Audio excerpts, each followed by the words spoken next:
Okay, and we are live. Welcome to a new episode of All Things Xbox Podcast. Once again, I got Logan with me. Logan, how you doing this week?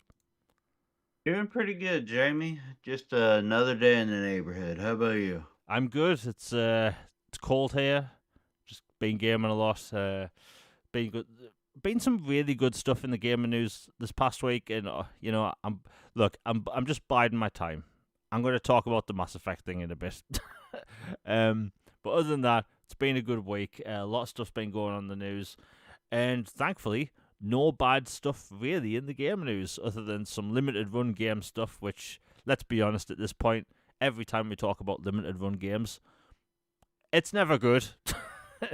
um, but such is life. But it's been. Oh, by the way, for people getting into the show right now, typically I post the link to the podcast about an hour and 10 minutes, hour and 20 minutes before the show goes live. Bunch of technical issues. So if you happen to be on a platform where you saw that link and just it randomly disappeared, it's because I had to reset the whole stream from scratch, which was an absolute nightmare. I think this app or this website may be having issues at the minute, but I mean, with a website and a platform this big, it kind of happens. But anyway, it's been a long week. Logan, what have you been playing? Yeah, not too much different this week. More of Disco Elysium Nice. and Power Wash Sim 2. Disco Elysium, I got really far, and then I realized I made a massive mistake and had to go back quite a bit because I screwed up on something and then literally got me killed or other things happened in it. And so I'm like, oh, okay, somewhere along the line I made a mistake and I need to go back. So I had to go back many hours, but I'm catching up and I know what to do now and I'm still thoroughly enjoying it. It's a master class in writing and character development. Like if you want to feel a true detective story Ooh. and game, this game is for you. It is just fantastic. Can't say enough good things about it. But it does have some things I would say that challenges people's views on things, good or bad, and it's one that sticks with you and makes you really think. It's not a simple black white kind of game, which makes it more interesting to me. And yeah, so basically that's what I've been playing and been watching a lot of movies and sports and such. How about you? When it comes to Disco Elysium, is it one of those RPGs where you can just save whenever you want, or is it not that kind of game? Um okay, it will let you like save before conversations or like basically it'll let you save pretty much whenever you want except if it tells you up front this is a point of no saving beyond this, Okay. or if like you're in a conversation. Some games will let you save in the middle of a conversation so that you don't have to go all the way back to redo something if you made a mistake. This game doesn't let you do that. You have to load and start over that conversation and just be smart and remember what you need to do this time. But for the most part, yeah, it'll let you save whenever. And it Okay. has a quick save thing too. Oh, So nice. Because I'm one of those people, and by the way, some developers have said that they don't like the fact that I mentioned this and that people do this. I take advantage of every situation when it comes to saving when I have to make choices in games. Like, yeah. I think it's called save scumming. I Yeah, I'll admit it. I'm a first degree filthy scummy save scummer, just hardcore. Just I save scum so much. It's ridiculous. Yeah, I've done it so much. Like this is how bad I am, right? So I've obviously played the Mass Effect games a lot. I discovered years ago that there's a max save counter in that game, so it counts every time you save. And I discovered in that game that it goes up to 999, and then it resets. So that's how often I save in the first Mass Effect game. That that's impressive. Yeah, I mean, it's like truly. walk 2 feet, save. Walk another two I feet. don't trust autosave. I've had too many times where a game says it's saving for me, but then it's a dirty liar or there's a glitch and then I lose the stuff. So Yeah. I always save after an autosave if I can. Yeah. But yeah, I'll take advantage of saves coming at every opportunity. But hey, when it comes to what I've been playing all sorts. I finally finished High on Life 2. That game is hilarious. Absolutely hilarious. For people that like the first game, you know what you're getting yourself into. It's more of the same. I will say this: it feels like the main story is shorter, but it feels like there's way more side content. So the first game doesn't really have a bunch of side quests outside of some small things you can do. This game has a ton of side quests, big and small. There's also like side activities such as taxis. There's a taxi service in the game where you can pick people up, and I'm not even kidding. By the way, you pick these people up in a device called a Pokeball, and it acts like a Pokeball. And for some reason, Squanch Games hasn't been sued yet. So we'll just keep that on the down low. Don't let them know. So there's a taxi service, there's skateboarding challenges, there's wanted posters, there's all sorts. So like, if you like the first game, you'll love this one. It's more of the same, but a bigger hub area. It does have the Metroidvania elements that the first game had, where you unlock different abilities over time. Different weapons have different unique abilities. Just really cool stuff. I really enjoyed that game, and it's a shame because I think personally it's one of the best games that's came out this year so far. But I think it got really overlooked because it came out just before Resident Evil 9. That didn't do it any favors. Like, Resident Evil 9 took the world by storm, and you have High on Life 2, which is a fantastic game. I think it may have been overlooked, but hopefully it has long legs and people give it a lot of attention to it because, man, it's just such a fun game. A lot of achievements that are related to other games. There's basically Easter eggs about everything. There's a character in the game that suspiciously looks a lot like Jar Jar Binks, and the characters joke about how he looks like Jar Jar Binks. Just stuff like that. I won't spoil any of the Easter eggs, but let's just say there's lots of nods to other games, movies, TV shows, even the dialogue. Like, I didn't even know, legally speaking, you can get away with saying just the things in this game when it comes to like different licenses, when it comes to like Lord of the Rings, Pokemon, Super Mario Brothers, that type of thing. But yeah, hell of a game.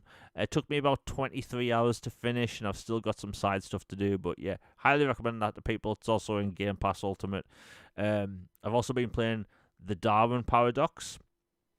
Now, that game's brilliant. I will say this, I have to get out the way first. Konami did provide me with a review code, but I was about to buy it anyway, and that game is so much fun. You basically play as an octopus that is really smart, but he gets stuck in a very bad situation, and you have to make your way back to the ocean. And the best way I can describe it is it's Limbo, but less frustrating and more fun. Because Limbo, great game, but it's extremely morbid, especially if you know the plot. But in the Darwin Paradox, there's a mystery going on. It's a very colourful game, and you actually unravel this mystery that's going on in the background as you play in the game. But yeah, it's very much a Limbo style game. You have different abilities where you can actually sneak past cameras by shooting ink at them. You can camouflage into any object, but the second you start moving, people can see you. For people that are interested but they aren't really too sure, there's a demo available, and the demo is basically themed around Metal Gear Solid.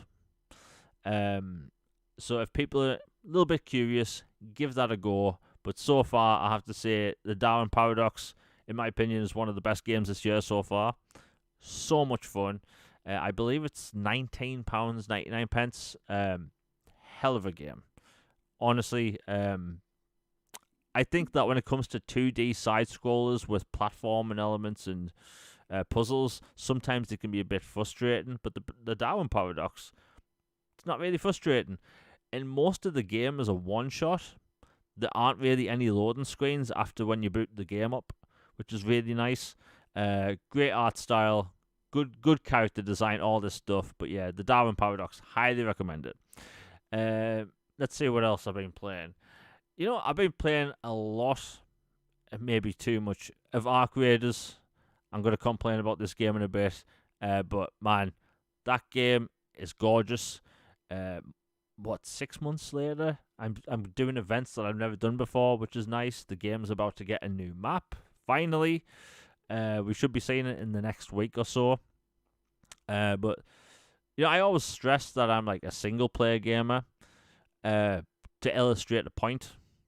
Simply because I've recommended this game to so many single player gamers.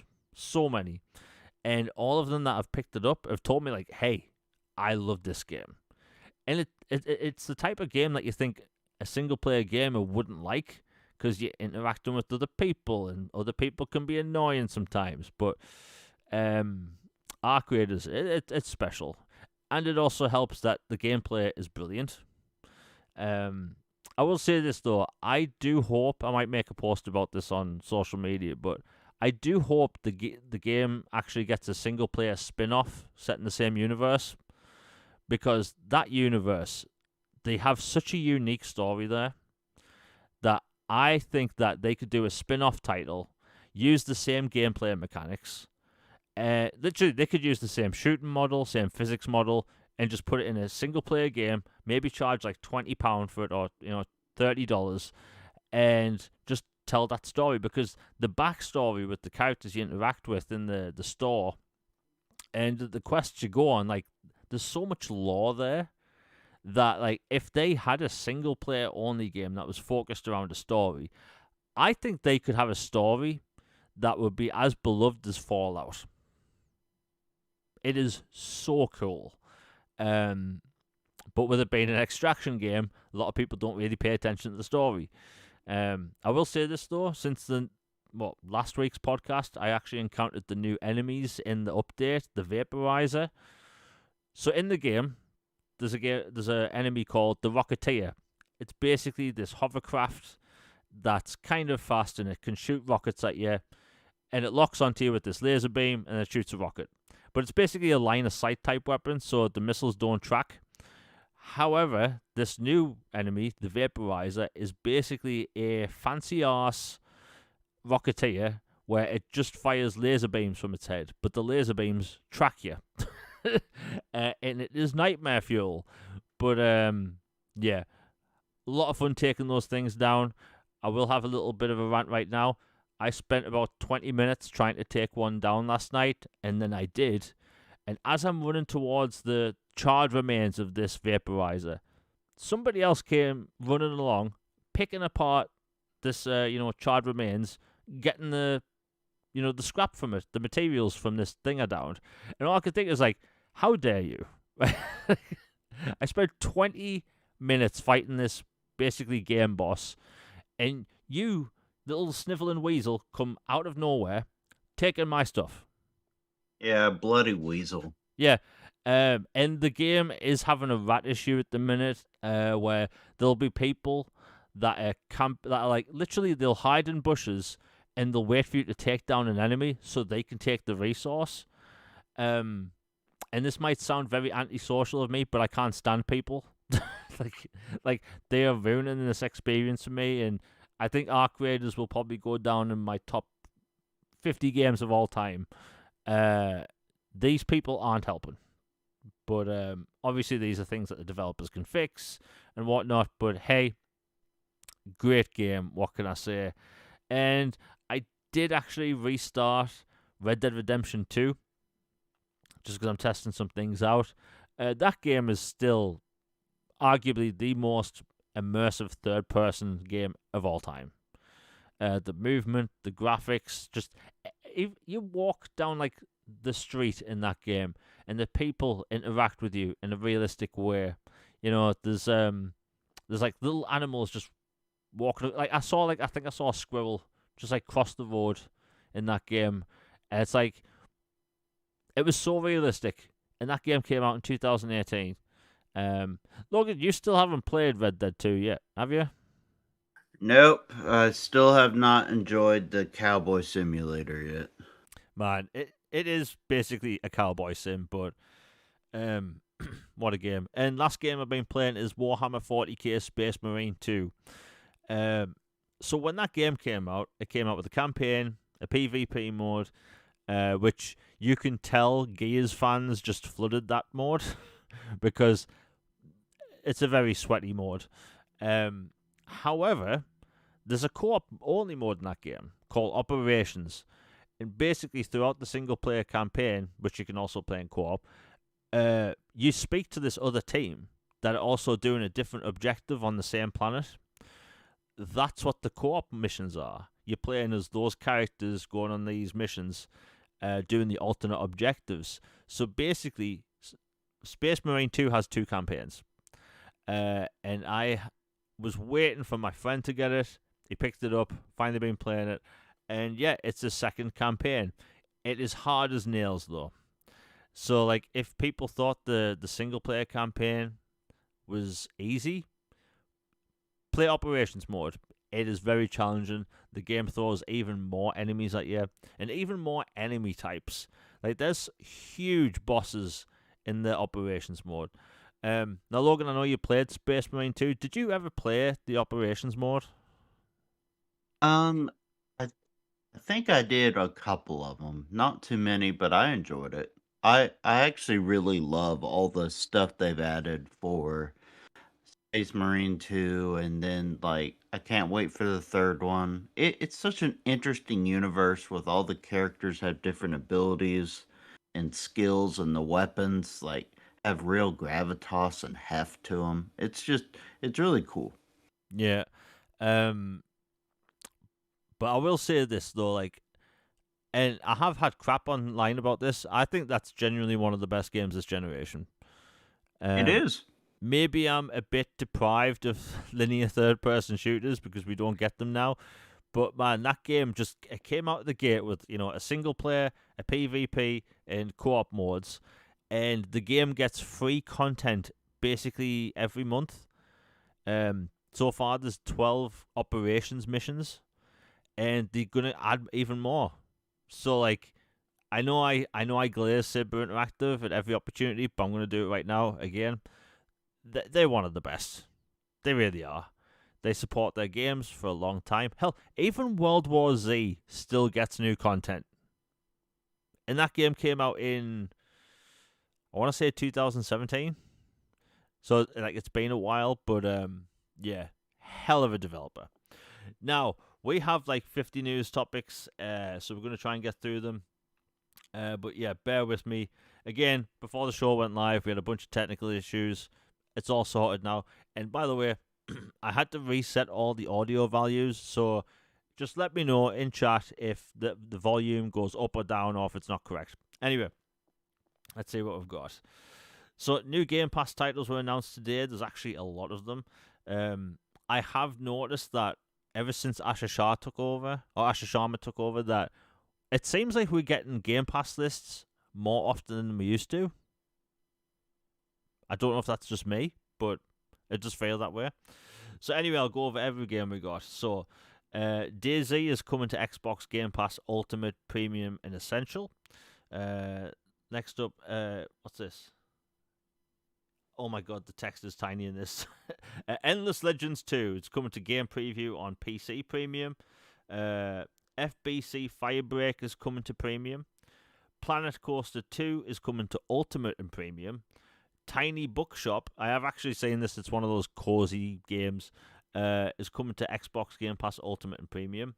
Football Manager 26 is coming to Premium. Next up we have Hades 2, absolutely huge game, a lot of people have been waiting for this. That's coming to Ultimate and Premium this month. Next up we have Kiln, that's coming to Xbox Game Pass Ultimate this month. That is basically Double Fine's pottery based platform and combat game. Next up we have Vampire Crawlers. This is a old school style first person fantasy RPG, but it uses deck building mechanics and it uses all the characters and enemy types from Vampire Survivors. So I know a lot of people will be looking forward to that, especially if you like Vampire Survivors. Like Logan, I'm guessing you're going to be all over this. Oh yeah, for sure. I'm gonna definitely check that one out. And that comes to Game Pass Ultimate, I think, in 2 weeks. Next up, they have. By the way, the text on some of these games is so tiny. Little Rocket Lab, I think that's a platformer. Next up, we have NHL 26, that's coming to Ultimate. Uh, by the way, I'm going to absolutely butcher the game's name. It's called Thaumaturge. I think I know what game it is though. It's an RPG, set in sort of Victorian times, and that's coming to It's a Ultimate. cult Pokemon. Basically, yeah. And that's coming to Ultimate and Premium. Oblivion Remastered is coming to Premium as well. Now, this is a big one. Call of Duty Modern Warfare 2019. We've been joking about this for a long time, and I theorized like we are going to get one Activision game a month. Honestly, it looks like that's the case. Because I know a lot of people have been waiting on this one because Modern Warfare 2019 happens to have a bloody amazing campaign. In my opinion, it's one of the best campaigns. But Logan, did you ever play Modern Warfare's 2019's campaign? I actually have not. It's on my list. Right, I've played the old ones, just not the current one. right. Hell of a campaign. There's several missions that are basically inspired from that movie 13 Hours, which is based on something that happened in real life. There's a really cool sniping mission. Honestly, I think it's probably one of the best Call of Duty campaigns since Infinite Warfare. So for me, that's extremely high praise. And lastly, we have Replaced. This is a 2.5D action adventure game set in a gritty cyberpunk 80s setting, alternate US. This game's visually inspired by Aliens, Upgrade, Blade Runner 2049, Ghost in the Shell, The Batman. Lots of different things. And it looks incredible. This game was first debuted in 2021, I believe. So it's been a long time coming. But it's a very small team making the game. And it's finally here next week. Logan, is any of those you're looking forward to in particular? Replaced. That one has been high on my radar for a long, long time, and I'm glad it's finally almost here. Can't wait to dive into that one. It's going to be an experience, I think. Yeah, that's going to be a good game. And yet, Diablo 4, Lord of Hatred comes out this month.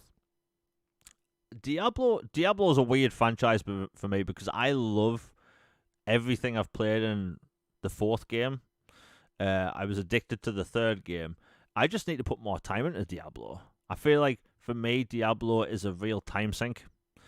The new expansion does look good. There's also I think there's also a new character class out now. Where the character basically has a shield that works like Captain America's hammer. It looks cool, and I'll probably be picking that up at some point. Diablo 4 is just going to get really cool content for years. I think that. Oh, and they actually didn't they bring the new class to Diablo 2? Yeah, the Warlock. Yeah, crazy that old games are getting new content still. Oh yeah, 2 new classes. But yeah, Diablo looks fantastic. I'm sure I'll pick that up at some point. And I think those expansions, you get a lot of content for that price. Paladin, that's it. I kept forgetting the name of it. The Paladin, the Warlock. But yeah, you seem to get a lot of content in those expansions, so I think it's fair the price they usually ask. I think the price is £25 in the UK. So yeah, that seems fair. Now, excuse me, I've got all of my dashboard mixed up. There we go. Now let's see what we've got next. So that's all the games coming to Game Pass in April. Next up, we have limited run games. Now, for people that don't know, this company, they make physical versions of, shocker, limited games. A lot of indie games that don't get physical releases, they tend to pick them up and then they do a limited run. They also do collector's editions for some big games such as Star Wars Jedi Survivor. I think they also did the Dead Space remake collector's edition as well. But they happen to mess up a lot of things because they are a business clearly run by imbeciles. Uh, so something else happened today or lately. Logan, let's talk about it because we talk about limited run on a semi-annual basis, and it's always bad. They mess up everything, and it looks like they've done it again. Yeah, there was I can't remember the specific game, but there was one within the last week where basically they had to come out and put out a statement and say, "Yeah, we're sorry to disappoint people. It's going to be even longer for this one. We've ran into issues with, yada yada yada this and just typical, limited run BS about this thing you paid premium money for is going to show up like half a decade later and it's going to not even be that great." Um but they don't say that, of course. But and then they blamed it on their former CEO, who is now gone, and they said, "We're trying to remedy the situation and, put a new step forward, have a redeem ourselves." And I'm all for second chances and companies redeeming themselves. I'm willing to give them a chance, but they definitely have a lot of ground to make up with people because when you've built up the reputation they've built up over the last decade, it is not great, Bob. I'll just put it that way. Yeah, I mean, people taking a year to get collector's editions sometimes, that's ridiculous. Them pulling versions off. Well, they delist digital versions of games all the time, Yeah, and Jurassic Park collection the other day. yeah, and that's crazy. Like I think that only came out a year ago, maybe two. Mhm. But like, so they only had a 2-year license or 1-year license. It's ridiculous. That like they should be called like lazy run games or something. They don't try. Um, the collector's editions, some of them look pretty cool, but like if you have demand, a lot of it, like wouldn't you go? You know what? We're gonna print more games.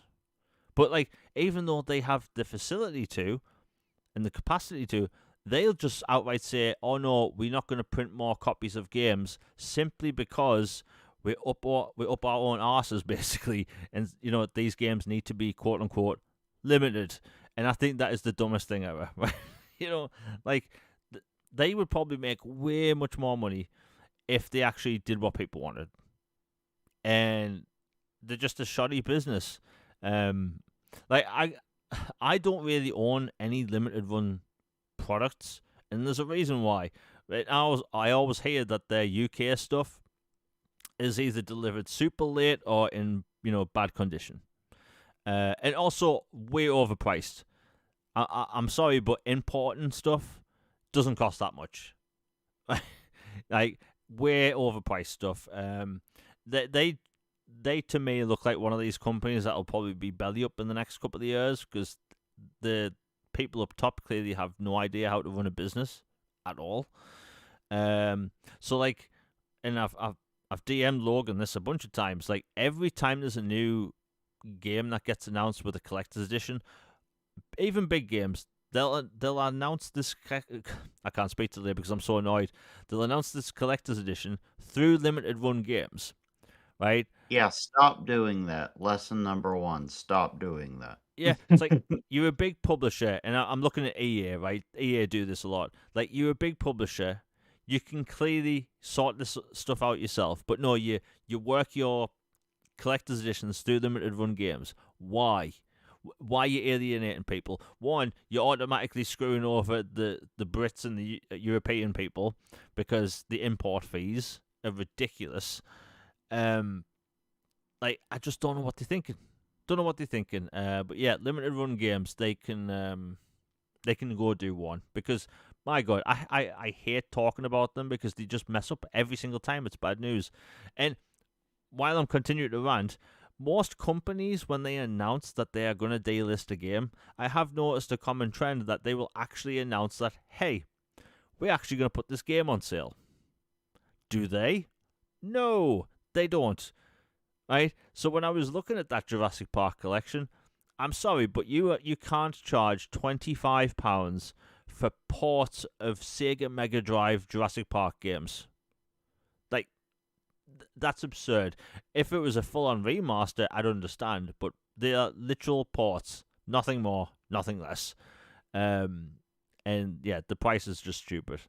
Like hell, even Ubisoft, when they've announced their games are going to be delisted, which is rare, they'll put them on sale. you know, um, I believe the Avengers game by Square Enix. When that was announced, that was going to be delisted. They put it on sale for like $4.99 in basically every currency. So yeah, they're a stupid company. I don't like them. My blood's just boiling, and my phone fell. Of course. But yeah, that's limited run games. They mess up. Shocker to no one. Let's see. By the way, this wasn't actually a news topic in the gaming space, but it happened since the last time we spoke, and it just occurred to me because of my mobile phone wallpaper. Logan, did you watch the Artemis 2 launch? I didn't watch it live, no, but it's really cool, and I'm just thankful we're doing moon stuff and space stuff again. Yeah, I just want to mention this because we're going to be talking about some sci-fi stuff in a bit. I hate the fact that I was born way too late to, sail the oceans in a big pirate ship, and I was born too early to explore the stars. Unfortunate for me. You want to go on an Arctic expedition, Jamie?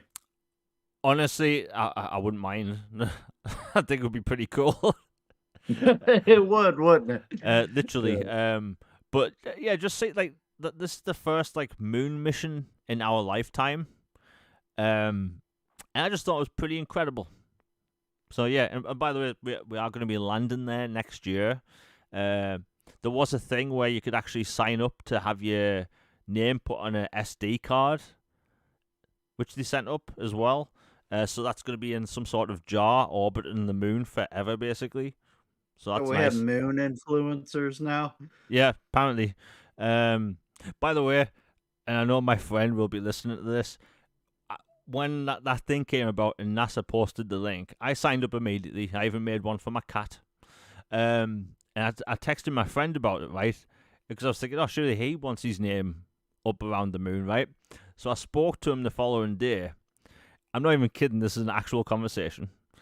I spoke to him the next day while we were playing COD, and I was like, did you sign up for that thing and get your name sent to the moon? And he said, no, because what if aliens get a hold of the name? And I'm like, I so mean, somebody's asking the hard-hitting questions. I yeah, mean, somebody is, Jamie. so I was like, so are you worried that an alien bounty hunter is going to find your name and just come after you for some reason? He's like, it could happen. Technically, he's right. It could technically happen. But I don't think that's something you have to worry about, It's just a dude's name on a list of a million other names. But yeah, the moon stuff, I just thought was really interesting. Let's see. Okay, Crimson Desert continues to crush the charts. I absolutely love seeing a single-player game like this do everything right. And by the way, as a developer, they are listening to all of the gamer feedback, which you love to see, because too many times a game will come out and people will want some certain features, and it might take months for these things to happen. These developers, they getting these features out within like a week of people requesting it. People want more storage at their base. They put a big storage box at the base. Just stuff like that. Quality of life features. Even the Xbox Series X performance mode didn't upscale to 4K, but now it does. Yeah, you could say it should have been there from launch, but I mean, whatever. But the fact that they listened to feedback and got on it as soon as possible, you love to see it.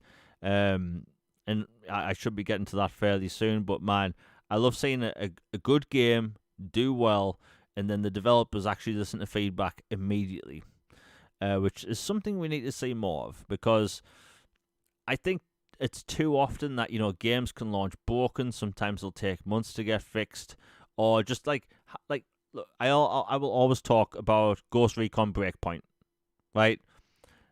simple features that were in Wildlands weren't in Breakpoint from like 6 months to a year. And Ubisoft did listen to feedback, but the fact it took them half a year to put the simple, like, you probably don't know this, Logan, because you didn't play it, but people wanted a feature in Breakpoint where you could take an empty bullet casing and throw it to make a sound, right? Oh, that's clever. And it Okay. took them, I think it was somewhere between 6 to 8 months to put that in the game. Even though there was already a throwing mechanic in the game. So, like, why did it take that long? You know? But, like, Crimson Desert, these developers, they actually pay attention to the fans. This game it's had review scores all over the place, and this is why I should say, or I always say, people need to stop paying attention to Metacritic. They really do. You know, you're always going to have your GameSpot or your IGN that gives this really hot game a 6, which brings down the score significantly because they get attention from it. And the game, people still love it. Now, Logan, I know you haven't picked it up yet, but what's your thought on the developers, one, paying attention to everything gamers are saying and gamers are wanting, and the fact that it's already sold over 4 million copies? Well, clearly it's not a garbage game if 4 million people are buying it and thoroughly enjoying it. And it just, the content updates keep coming. It's like crazy. The cadence, like, do these people sleep? Do they leave the office? It's truly impressive. And like we talked last time about that basically exploit somebody did to like sky around, and they basically made it a new skill for the game. Yep. It's truly awesome, and I'm looking forward to jumping in. Yeah, and it is one of those things where, you know, I didn't get it launch day simply because I've got too many games to play. But on the flip side, I'm actually glad, because that means when I get the game, maybe this next week, I'm going to have the 4K thing there, and you know, the quality of life stuff. Because look, I'm a very I let's just say I'm 99% sure I have obsessive compulsive disorder. And let me tell you, the second I see an inventory screen, nightmare for me. Because I'm a hoarder. I hoard in video games. You should see my Arc Raiders inventory. My God. You'll never know when you need that lesser potion of healing. Yeah. Never know. Honestly, I'm so bad. Like, I think in Skyrim, my main playthrough of Skyrim, I think I had like I maxed out a bunch of chests. I think, like, just with potions and armor. Because what if I need this particular set of armor for something, which I never use? So like them fixing that and this, and also like I just like seeing all the small gameplay elements they've been putting in. Like, people discovered that if you collect a bunch of bugs and you walk into a building that's populated with people, such as a pub or something, if you drop those bugs, they'll start bothering people that are sitting around. Which is like, That's awesome. I love it. yeah, there's like so many like cool features that are in the game that people are just discovering, and I think that's really cool. I think we need more games like that. But yeah, great to see the Crimson Desert developers actually pay attention to gamers. And IGN, my God, again, nobody, don't pay attention to Metacritic. Like, I have a Too much critic water. review on Metacritic, and I don't even agree with my own score. It was on a game called Toby, The Secret Mine. Right? I actually have a critic review on that game, and I don't agree with my own number. Years later. But hey, Crimson Desert, I'm sure I'd be shocked if that game doesn't cross 10 million this year. Such a hot game. It's going to do well in Christmas, you know, especially when the new Lord of the Rings film's out and people are wanting a new fantasy game. That's going to scratch that itch. Let's see what we got next. Here we go. So, yeah, we'll talk about this. So, Marathon has been having a problem with losing players. Now, this doesn't really affect me directly, but I want Arc Raiders to have as much competition as possible, because that way I get more content. And it looks like Marathon is significantly dropping in players. last time I saw, there was like 8,000 people playing concurrently on Steam. It is a very sweaty game. It's a very competitive game, and I think that like if you like me, you can play Arc Raiders casually, play with a smile on your face, go into a building, loot some stuff. Hey, fight some robot spiders. Everyone's having a good time. But with Marathon, it's not really like that.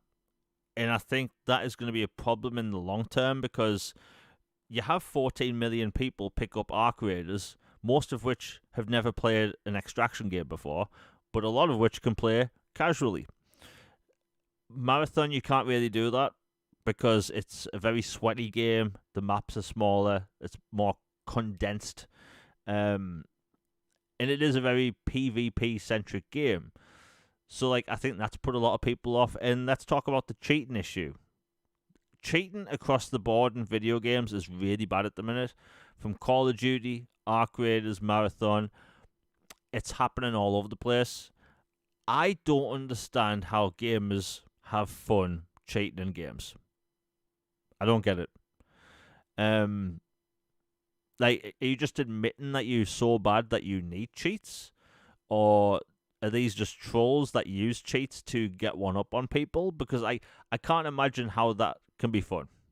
You know, and like as someone that plays Warzone once or twice a week, let me tell you, you can spot the cheaters from a mile away. People will track you through walls, and it's not fun. And in that game, the splash screen says Ricochet anti-cheat. The audacity to say, hey, we have an anti-cheat in a game that has cheaters all over the place.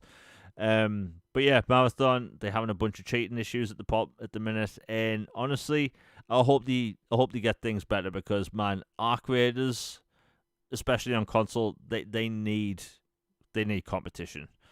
And also Bungie, like we don't know what the state of Bungie's going to be like because Destiny doesn't really have a lot of new players playing all the time.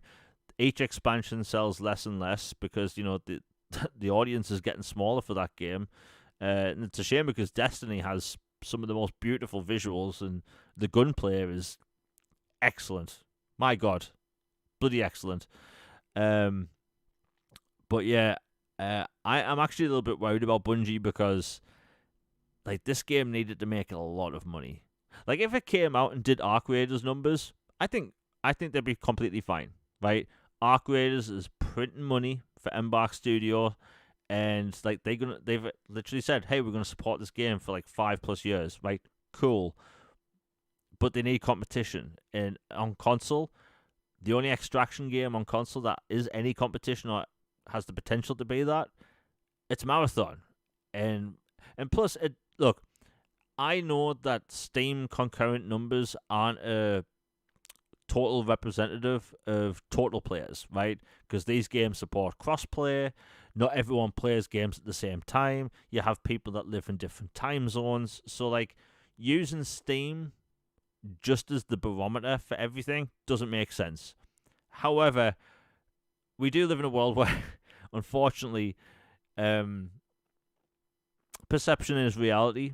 People will see people talking about how there's less players on Steam, and that de-incentivizes people, if that's a word, people from picking up the game and play it themselves because they think that the game's going to die off.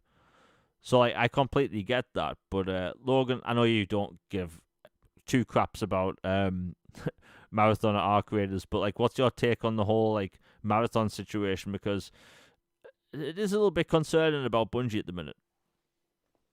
Yeah, honestly, like I would be very concerned if I were a big Bungie guy or a Marathon guy, Destiny guy, whatever, because, the numbers aren't terrible, but they're not great and they're going down. And unless they can get a content cadence in a thorough and semi reliable, direction, then they're going to have a hard time keeping players or better yet growing player base.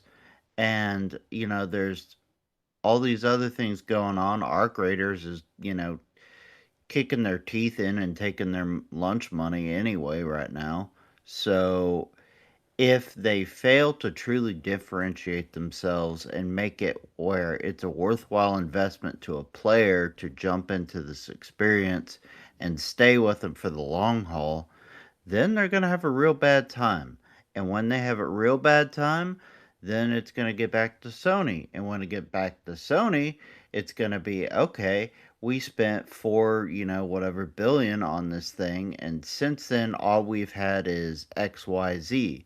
And then it's going to be, budgets and other negative, potentially dire consequence type things for the studio. So, if they want to stick around for the next half decade or more and maybe get to make another game again, they really need to get their stuff together and fast. Yeah. I know like a lot of the Arc Raiders fan base. No, no, you know what? I take that back. I see a lot of people in the Arc Raiders socials that they are completely 100% against a casual mode with, just bots. Basically a single player only mode, PvE mode. Um, because We people think, need more bots in games. Just straight up, that yeah, that would be my blanket statement. We need more bots and offline co-op type games. yeah. I mean, look, if you used to buy a PvP game back in the early 2000s, you could fight bots. Like Time Splitters was known for its bots. It was incredible. It was so much fun. And like I used to be up too late as a kid, like playing Time Splitters against bots. Um, if people never played Time Splitters, oh my god, incredible. And that franchise needs to come back somehow, some way. Yeah. But those games did it right. I think some of the Gears games have bot modes. Call of Duty, I think you can still play private matches with bots. But like, I think with Arc Raiders, you have the ability to play a game and not even see other people. At the minute, it does get bad sometimes. But I think with something like Marathon, I think they're gonna have to put in a single player only mode. They're gonna have to do something, because it is a problem at the minute. And also the cheating situation. It puts more people off from playing the game. Like the amount of times I've played Call of Duty Warzone, it's mainly Warzone that has the cheating issue. It really puts you off from playing it. So if you have Marathon, which is like it really needs to grow at the minute, I can imagine why a lot of people at Bungie would be worried about them sticking around because it could be, my God, it could be bad. Like, look, I might get hate for this. It's one of the reasons why I haven't said it online. You know what? I might actually say it later just to see what happens. But I think Arc Raiders would be completely fine if there was a mode where you could just play in co-op with someone else. No randoms that can hide in a bush and rat you. Right? We call them rats. And I think the game would actually benefit. I think Arc Raiders and Marathon would both get way millions of more players if they offered that. You know, you'll have people say they're going to split the player base, but I don't necessarily believe that. I think you're going to get even more people playing. You're going to have single player gamers that will buy this game even more now because they don't have to interact with other people. That's going to ruin the game for them. Like, imagine spending £30 on a game that you're looking forward to this cool experience, and then you have some person hiding in a bush, being a coward, ruining games for people. Like, what the hell? Uh, like you said, like more games need bots, and honestly, it would be good for games in the long run because, let's be honest, not all multiplayer games last forever. So rather than turning off the servers at some point, and delisting the whole thing, they can offer a version where you just fight with bots. Because Arc Raiders, as much as I love Arc Raiders, and I'm probably going to be playing Arc Raiders for years to come, at some point that's going to shut down. Maybe it's for an Arc Raiders 2 or something. But that should be an option. I think we've talked about this before, like even like MMOs and stuff. Like some MMOs in the past have and I mean some as in very few, they've turned their MMO into a single player game so people can play it. I think that's happened once or twice. But yeah, online games, they just need to offer people more options. And I think if you offer Marathon, specifically, I think Marathon would benefit more because of the whole sweaty nature of PvP. But I think our creators would do well with a PvE only mode as well. But my God, Logan, you probably, since you don't see the R creators Twitter, anyone that ever suggests a PvE only mode, they get obliterated online. Oh, drag through the streets. Yeah. Yeah, like that scene in Game of Thrones where the shame scene. Yeah, yeah. Yeah, that's what happens if you dare suggest a single player only mode. For our creators, you get shamed in the street. There's the lady standing behind you ringing the bell. Like shame, ding. But yeah, our creators and Marathon. Look, I think in the long run they'll both be fine. But I think offering just a PVE only mode or even an event where you have 1 or 2 hours a day where people can play, not having to worry about other people. But hey, that's just me.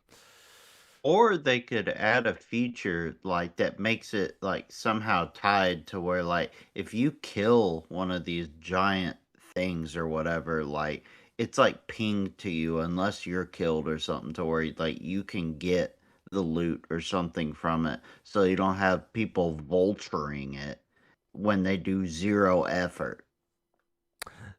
Yeah, I would like that.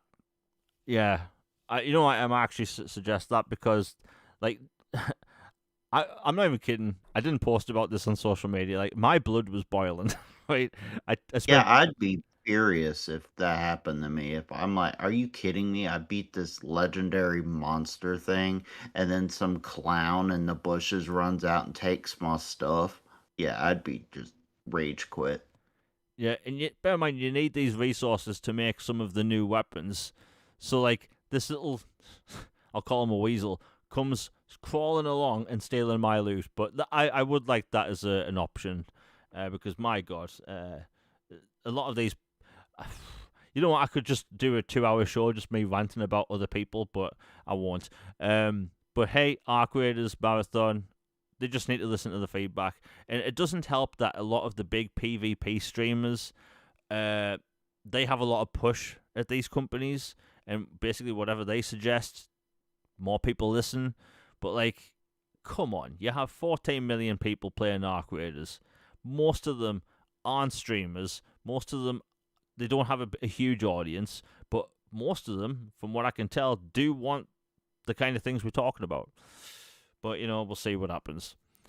You know what? I think it's rant time because clearly I haven't been ranting enough this show. Oh, by the way, we're about an hour into the show. If you're enjoying it, please hit like, share, and subscribe. The likes do actually help with the algorithm. I know it sounds a bit weird, but whatever algorithm they're using, it works. So if you hit like, share, and subscribe, it really helps the channel out. Super chats are live if you want anything answered, if you want any topics inserted to the show, and all that money gets put back into the channel, and it's greatly appreciated. Anyway, so I had a nightmare a long time ago that Mass Effect got a TV adaptation, and it was terrible. It was absolutely terrible. And then I woke up, and I was like, thank God, it wasn't real. So imagine my horror and surprise that the other day I log on to social media and I see Mass Effect by Amazon, or I should say Amazon is requesting a rewrite of the show that is basically for non-gamers. Now, this is where I started having heart palpitations, as you can imagine, because I'm 99% sure that this show is going to be terrible. Like, let's get the pros out the way because I'm going to rant about this before we get into the rest of the big topics. You have people allegedly that worked on The Expanse making the show. That is a good thing, right? The Expanse is S-tier sci-fi, and if people have never seen it, I don't know why, but you need to. It's incredible. So if that is true, that's good. But then I also read that people that worked on the Borderlands movie and making this show. That's very bad. Very bad. And by the way, that Borderlands movie is now on Netflix, and I'm not even kidding. I got about half an hour in, I had to turn it off. It's bad. It's so bad. Um, and like I think it might be one of those films that okay, maybe you're gonna get drunk with a few friends and watch a crap film. Maybe then, but at that point, you might as well just watch The Room. And if people have never watched The Room, drinking with friends, my god, that is hilarious. But like, I don't know, I don't know what. I could cry, right? Because yes, it's only a TV show, and yes, they need to mass market appeal this Mass Effect show for the normies out there, the millions of people that don't know anything about Mass Effect. I completely understand that. However, if people see me go online and say I'm concerned about this, and they tell me, Jamie, you don't have to watch it, I'm sorry, but that's just wrong, right? You can't tell a Mass Effect fan since 2007 that they shouldn't be excited about a Mass Effect TV show because it's not for them. What is the point of making a Mass Effect show at all? And I know why, but what's the point of making a Mass Effect show if you don't want the fans at least to watch? And you know we are in an age where video game adaptations are either really good or really bad. You know, the Mario movie I've heard is really good, the new one, which is Hmm. cool. I loved the first one. Um, the Halo show I've never watched because I don't have Paramount, although it is on Netflix now. But I've heard that the Halo show was bad. You know, Fallout is considered really good. The Last of Us show has mixed reviews. Um, the Uncharted movie, by the way, I actually like the Uncharted movie. um, it's not the best film, but I think it's a very good. You know, it's a popcorn film. Um, but yeah, I'm just concerned, man. Like Logan, obviously this is something I'm probably worrying way too much about since this is like 2 year away. What's your thought on the whole Mass Effect TV situation? Because we have seen adaptations where they do follow the law, they do listen to the fans and the actual writers of the original source material, and then we've also had The Witcher by Netflix. So like we've had good, we've had the bad, and we've had the ugly. What's your take on this whole thing? Because the internet erupted the other day when this went live. Yeah, but I even tweeted it. But basically, when I start seeing phrases like, um, made for non gamers or adapted for modern audiences or, like stuff like that, it's a red flag because I have seen it time and time again. These people from Hollywood, these execs who don't know an A button from an X button, are putting together these films and adaptions of beloved games and series and going like, all right, well, now I just need to cast a wide net to appeal to all these normies and like try to dumb it down and stuff like that. Like, I get it if you need to include some stuff or maybe streamline some stuff to make it simpler in some regards for, general populace. But if you start like going against what made it special in the first place, there's a reason Mass Effect is Mass Effect, Star Wars is Star Wars, Halo is Halo. Like there's a lore, there's a history, there's worlds, characters, you know, all kinds of stuff that make them what they are. If you detract too much, then basically it's just a license scam and you're just putting a name on it and it's really not that at all. Like everybody thinks, you can tell if a real Louis Vuitton bag from a fake Louis Vuitton bag when you put them next to each other. It's like that. It's like what are we doing here? And it's just it's ridiculous. You'd think they'd learn and it's concerning because I'm kind of like Amazon. I thought you knew better than this. You know, I vouched for you so many times. Like, your Fallout series is incredible. You have all these other shows that are doing great. Like, this is like Anakin Obi-Wan kind of. It's like, what are we doing here? Like, you did The Expanse, you did Fallout, you've done all this other stuff. Why are you all of a sudden going against everything you said you stood for, believed about this kind of thing? Like, not to be dramatic, but it feels very, very concerning. Like, this is going to be an issue.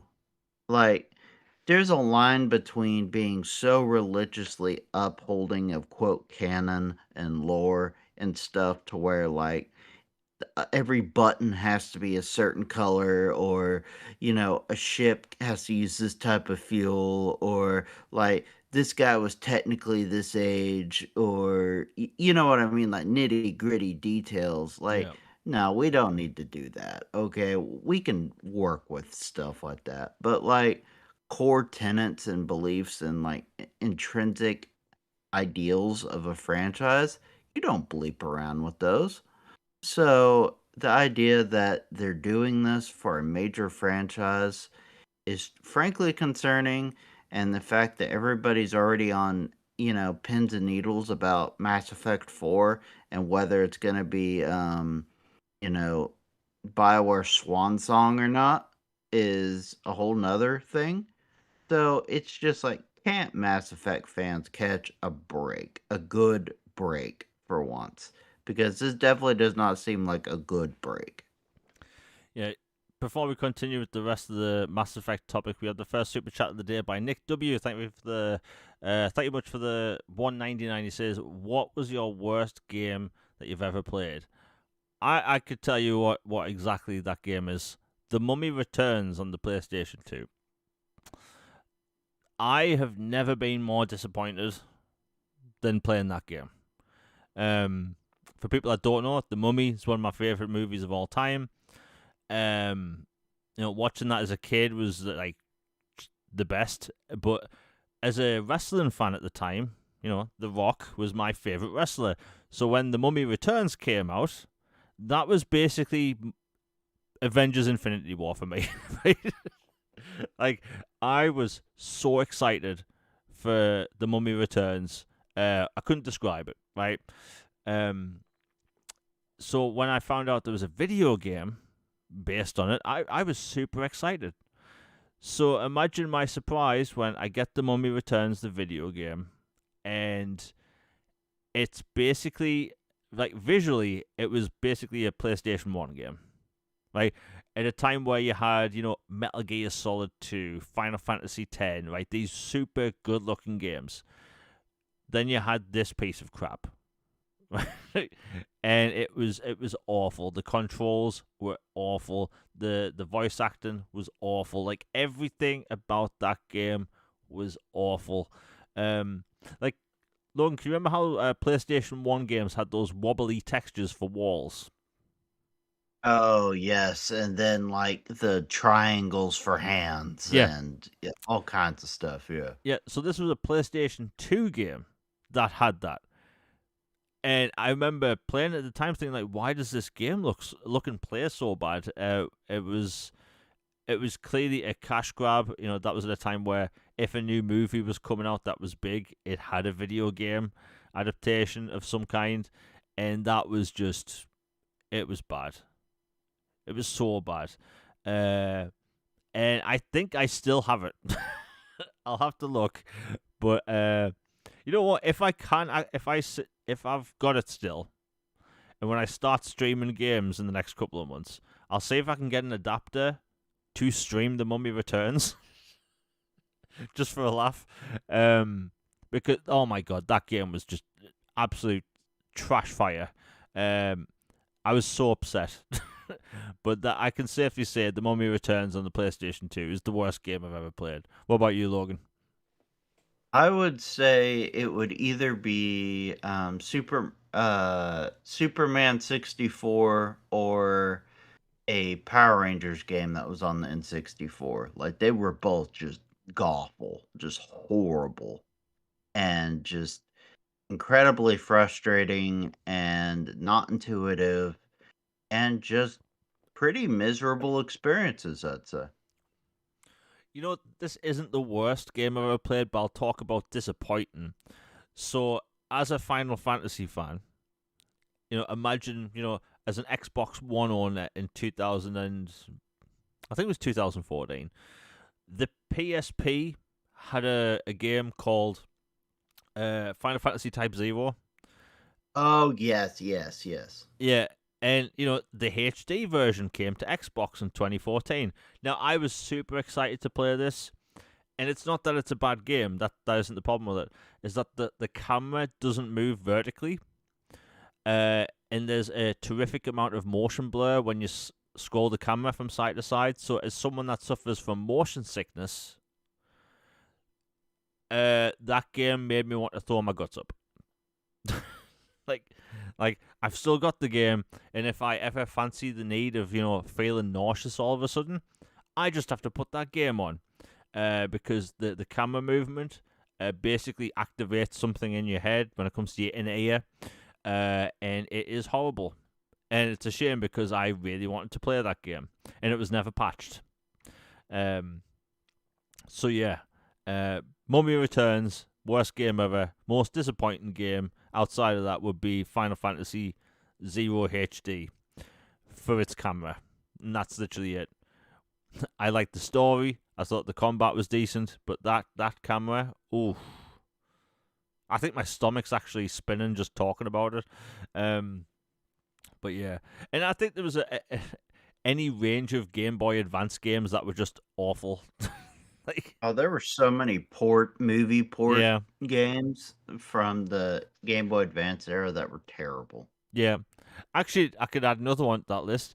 I had, I think it was Star Wars Attack of the Clones on the Game Boy Advance.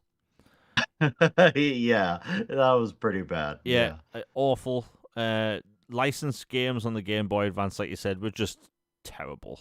I'll have to have a look because no, mate, there's a Mummy game out on the Game Boy that I got.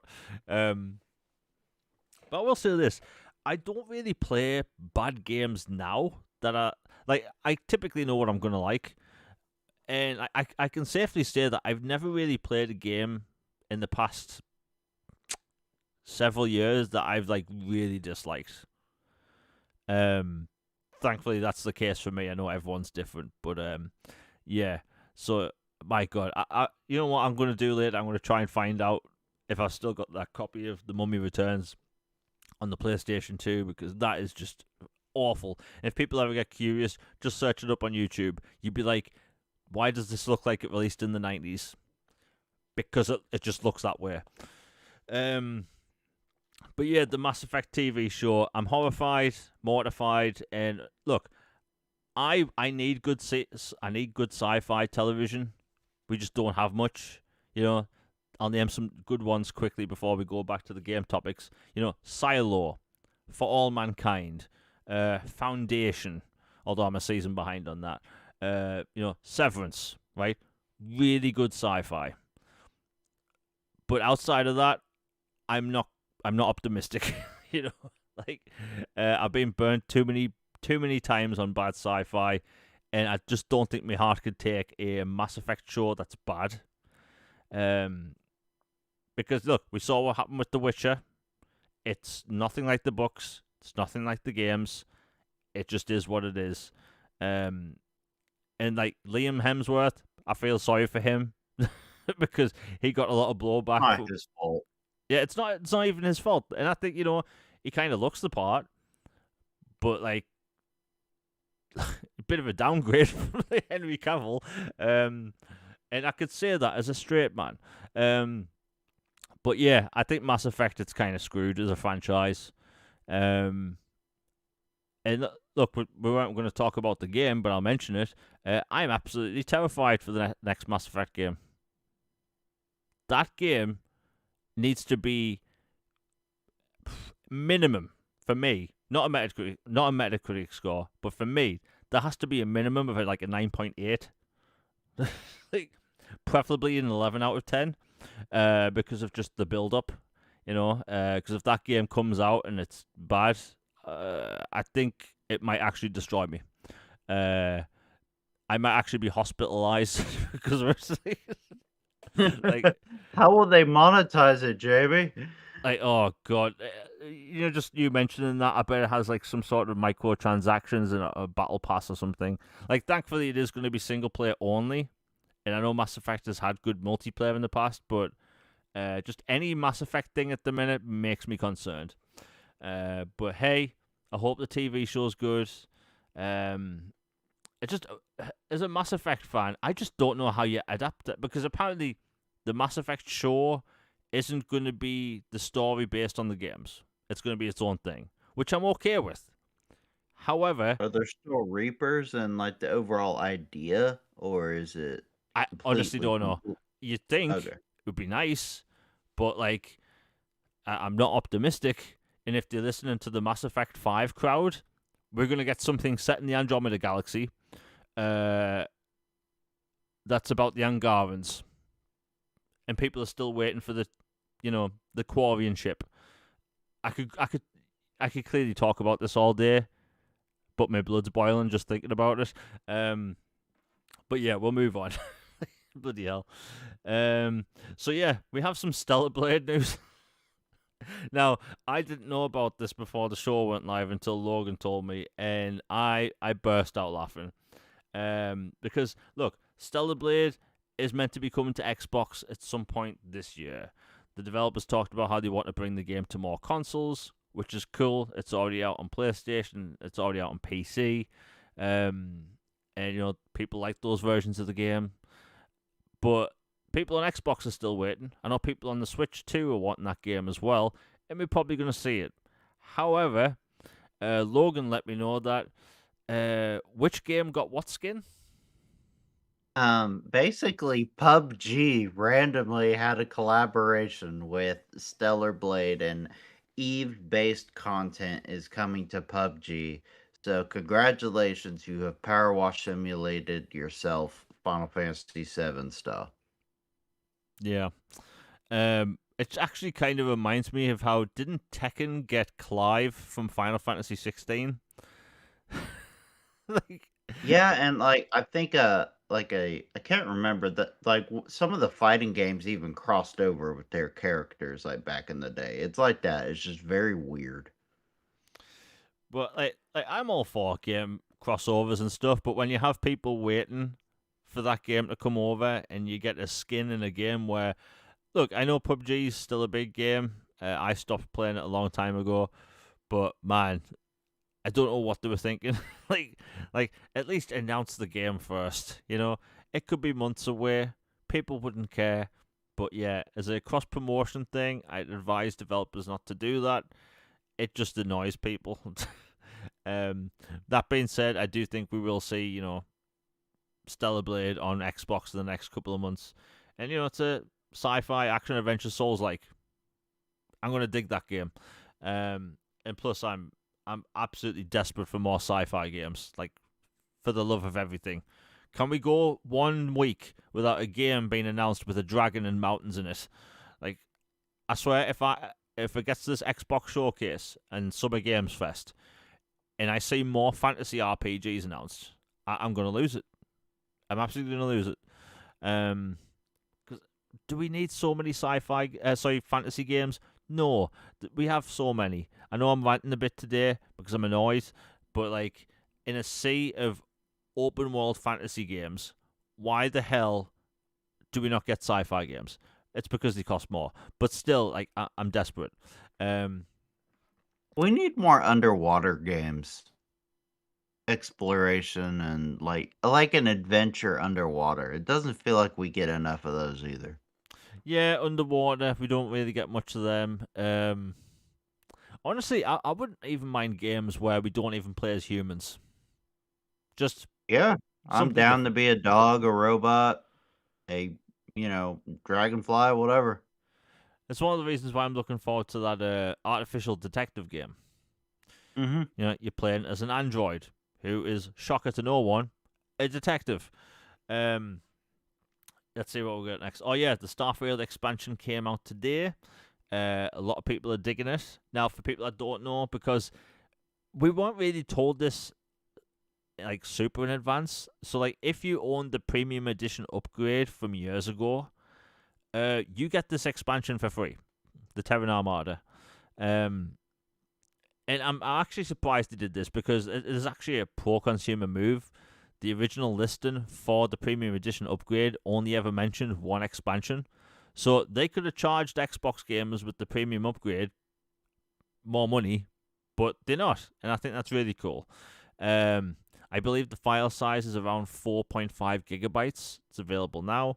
The Free Lanes update is live for everyone, which is free for everyone. So a lot of people are having fun with that at the minute. Now, what's shocking, and I don't know if you saw this, Logan, that people have been finding Metacritic scores, and again, I don't think Metacritic is the be all and end all, but the interesting one people kept posting today was Dual Shockers, which is a PlayStation centric, media outlet. They gave Starfield in 2023 a 90 out of 100, right? And today they gave the PlayStation version a 60 out of 100. That's So strange. don't know what happened there exactly. But with that being said, this past day or two has really made me see, like, I always talk about how Starfield has had this unrelenting wave of hate. And this whole expansion coming out today has brought all that stuff back. People are, let's say, doing this revisionist history when it comes to Starfield. People are saying that Starfield's broken and it needed fixing. IGN put an article out about this, saying like, how this Starfield update needs to be 2.0 to fix Starfield. And I've seen the usual clickbaiters talk about how is this going to fix Starfield, but like I've played Starfield. Outside of maybe one audio bug, I didn't have any problems with it. So people are just all of a sudden now saying, "Hey, the game was buggy at launch and now it's fine." It's like the game was always fine. It's just people wanted extra features. So I think that's a bit of a shame where people are just openly lying because one, it makes them money. But like, just like, look, I've played a lot of Bethesda games, and let me tell you, they can be pretty janky. Starfield wasn't janky at launch. It was perfectly fine on my end. So I think it's a bit of a shame that people just openly lie. Like my Starfield post last night. Look at the replies. Right, there's like 80 replies. A lot of them are very harsh, but like people are just making things up, saying that the game was broken, and I don't know why. Yes, yeah, the Starfield hate feels manufactured, and I don't know why this is keep going on. People are just pretending that they've played it. There's people that have never played it that say the game's mid, but how can you say a game's mid if you've never played it? And look, a game doesn't have to be for you, right? But why do you consistently have to hate on a game? I just don't get it. I don't play Madden because, I don't understand the sport, but like, I don't hate on people posting about Madden.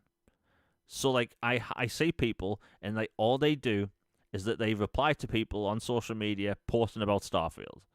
Right? They'll say how the game's made and how it's broken, and I just don't get it.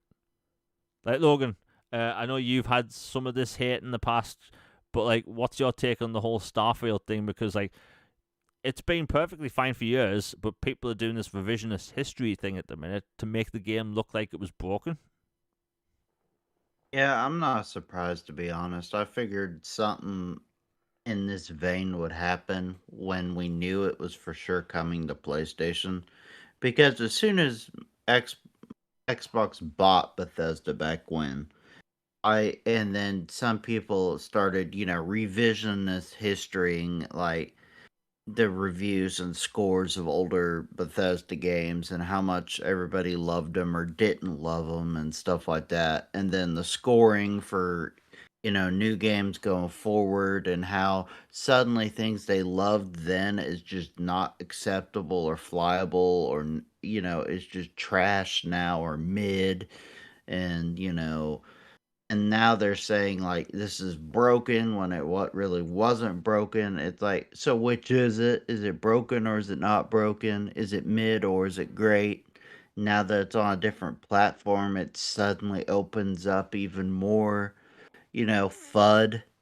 And honestly, this is just another reason why, call me a old-fashioned hater, traditionalist, or whatever about consoles, but this is another reason why I think the multi-plat thing is not what they should be doing for for specific franchises. Like, their Halo, their Fable, their Gears, like they should have red line games that under no circumstances do they cross over unless there's like some major thing that forces something to happen like that.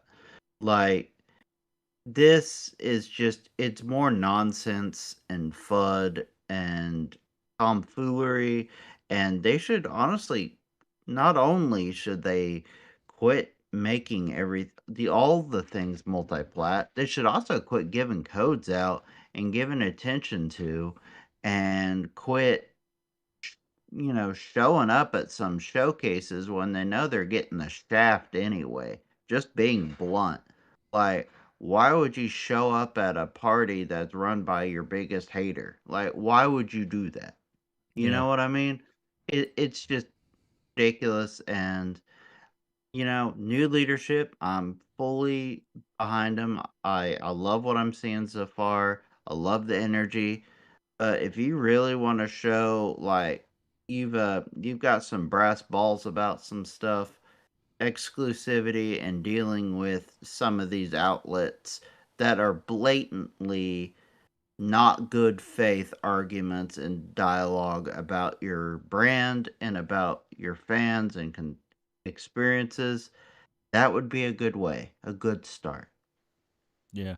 We are actually going to be talking about the exclusive thing in a couple of minutes because that is a big topic. And you know, it's funny. I just looked at the chat again. We have hate watchers in the chat. By the way, I don't see why people hate watch stuff.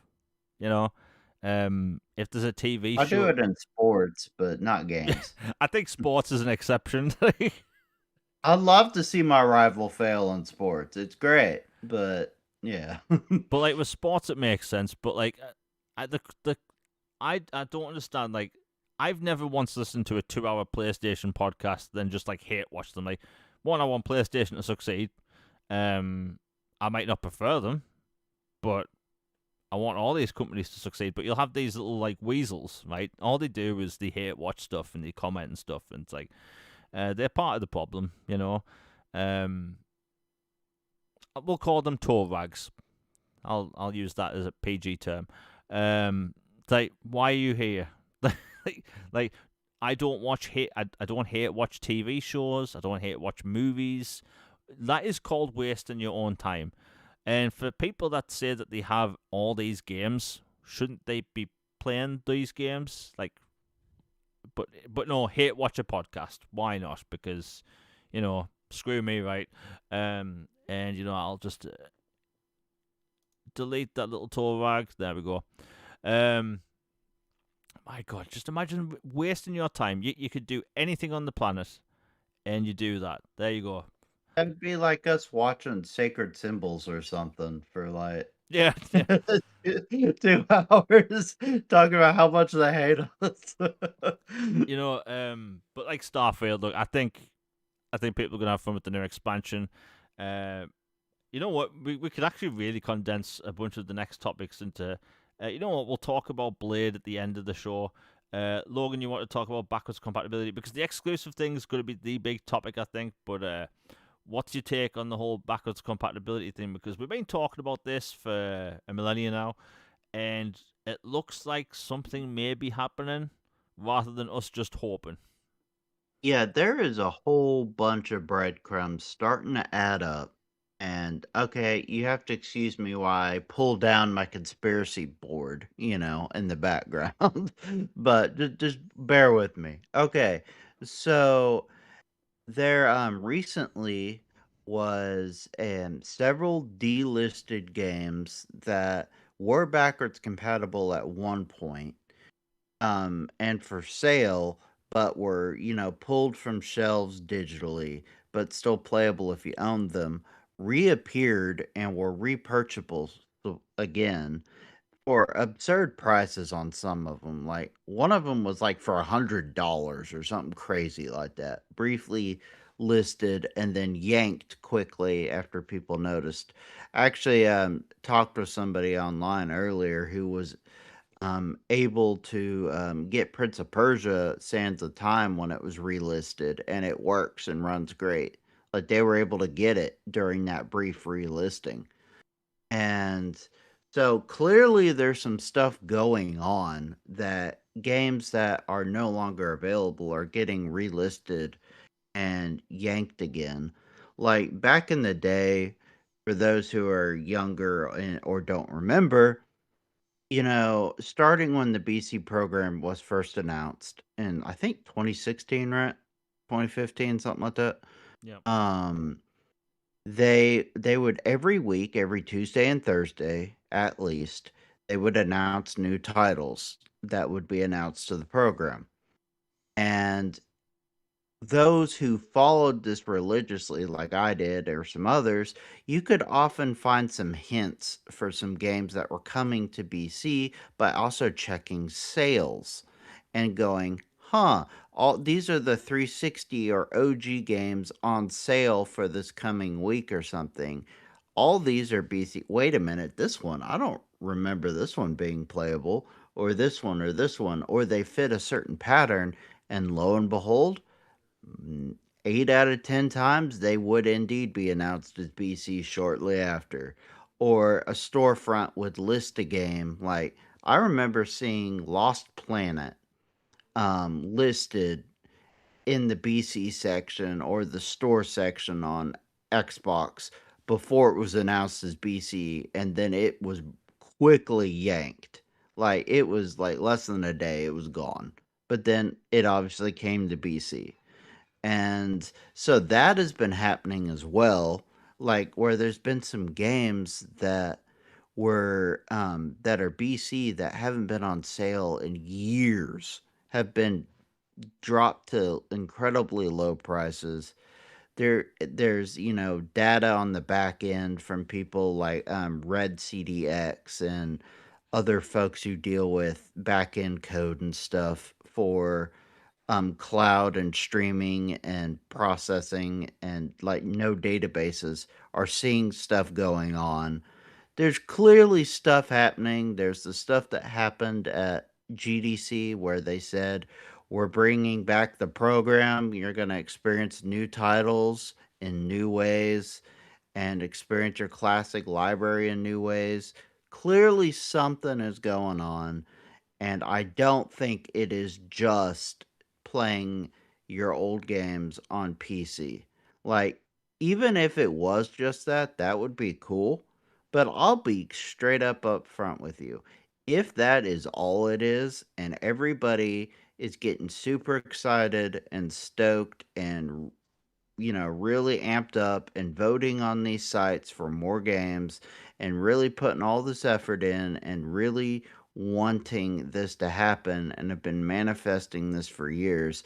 If that's all it is, then they should own that and say that, because people are, I would say, expecting it at this point. You know, Logan, have you ever seen that film Hot Rod? Yes. Right, I don't like to be overly, dramatic, but I think if we don't get any new titles, I'll have to go to my quiet place and start Yeah, dancing I in the hear you. woods. Yeah. Like, my God, it would be funny if that was the case. Look, I think people expecting things like Spider-Man, Shattered Dimensions, and what's that X-Men game called? Is it called? X-Men Wolverine Yeah, that, and there's Origin. another one. I think it was called Destiny, X-Men Destiny. Yeah. Um, I think people expecting them like maybe a snowball's chance in hell. But at the end of the day, they surprised us in 2021 with a new list, 70 games. Maybe they'll do it again because like they haven't denied it at all. And like I'm pretty sure, like for these games to be relisted, there's probably a box they have to tick on the servers themselves. So like Yep. I can't imagine just oops, games automatically just randomly listed. Um, like now you mention it, it reminds us how Red Dead Redemption was listed by Hmm. accident and people downloaded it like months before it was like 100% sure. So like something's going on in the BC space. Um, I just think that we need these games now, man. like, like my God, I can only post about Transformers, Cybertron so many times. You know, like just Yeah, if I could add one last thing, oh I yeah, yeah, would I would say that like my best educated guess, like this is not saying it's going to happen, just my educated guess is if, big if, it were to happen that games are added, it would most likely be like stuff like Crash, Spyro, Singularity, um, Quake 4, Return to Castle Wolfenstein, Wolfenstein '09, maybe a Kung Fu Chaos, stuff they fully own. yeah, Like, that would be my guess. Maybe some more games they were able to scrounge up the rights for or work out a deal with. Like, Remember Me. Like, they have a good relationship with Capcom and Don't Nod in particular. You would think that would be one they could work out. Or, um, Saboteur, they have a decent relationship with EA, even though the music on that one might be problematic. Like, there are some games that I think could be shoe-ins to get in, and I think that if they truly want to add them, they can, and it wouldn't be that hard to. It's at the end of the day, will they, won't they? I would say I think they will, but it won't be everything everybody hopes and dreams. It would be a nice moderate batch, and it would most likely not be heavily licensed games. If they got those in there somehow, the Transformers, the X-Men, the Spider-Man, stuff like that, then power to them, hallelujah, everybody be euphoric. But yeah, Sonic I think would be in there too. Like they have a great relationship with Sega. I think if you look at the polls, like Sonic games are like way up there. People clearly want those. I think that would easily could be easily done. So there's a good amount that can be added. It's just I would hold your horses on some of the licensed stuff and just have reasonable expectations because some being added would definitely be better than none. And I'll just put it at that. Just please add some. yeah. One that I always get asked about, which I know for a fact will never be BC, and that's NCAA football. Yeah, that has like Yes, never happening. a less than snowball's chance, if that's even possible. It's just not happening. Yeah, like if you think superhero games are hard to get, I think that would probably the most difficult game to get licensed. That and Guitar Hero. Um, That game spawned a lawsuit and killed a franchise for over a decade. They're not making that one BC. yeah. Um, look, if we could have any game on that list, BC, I would request Guitar Hero 2.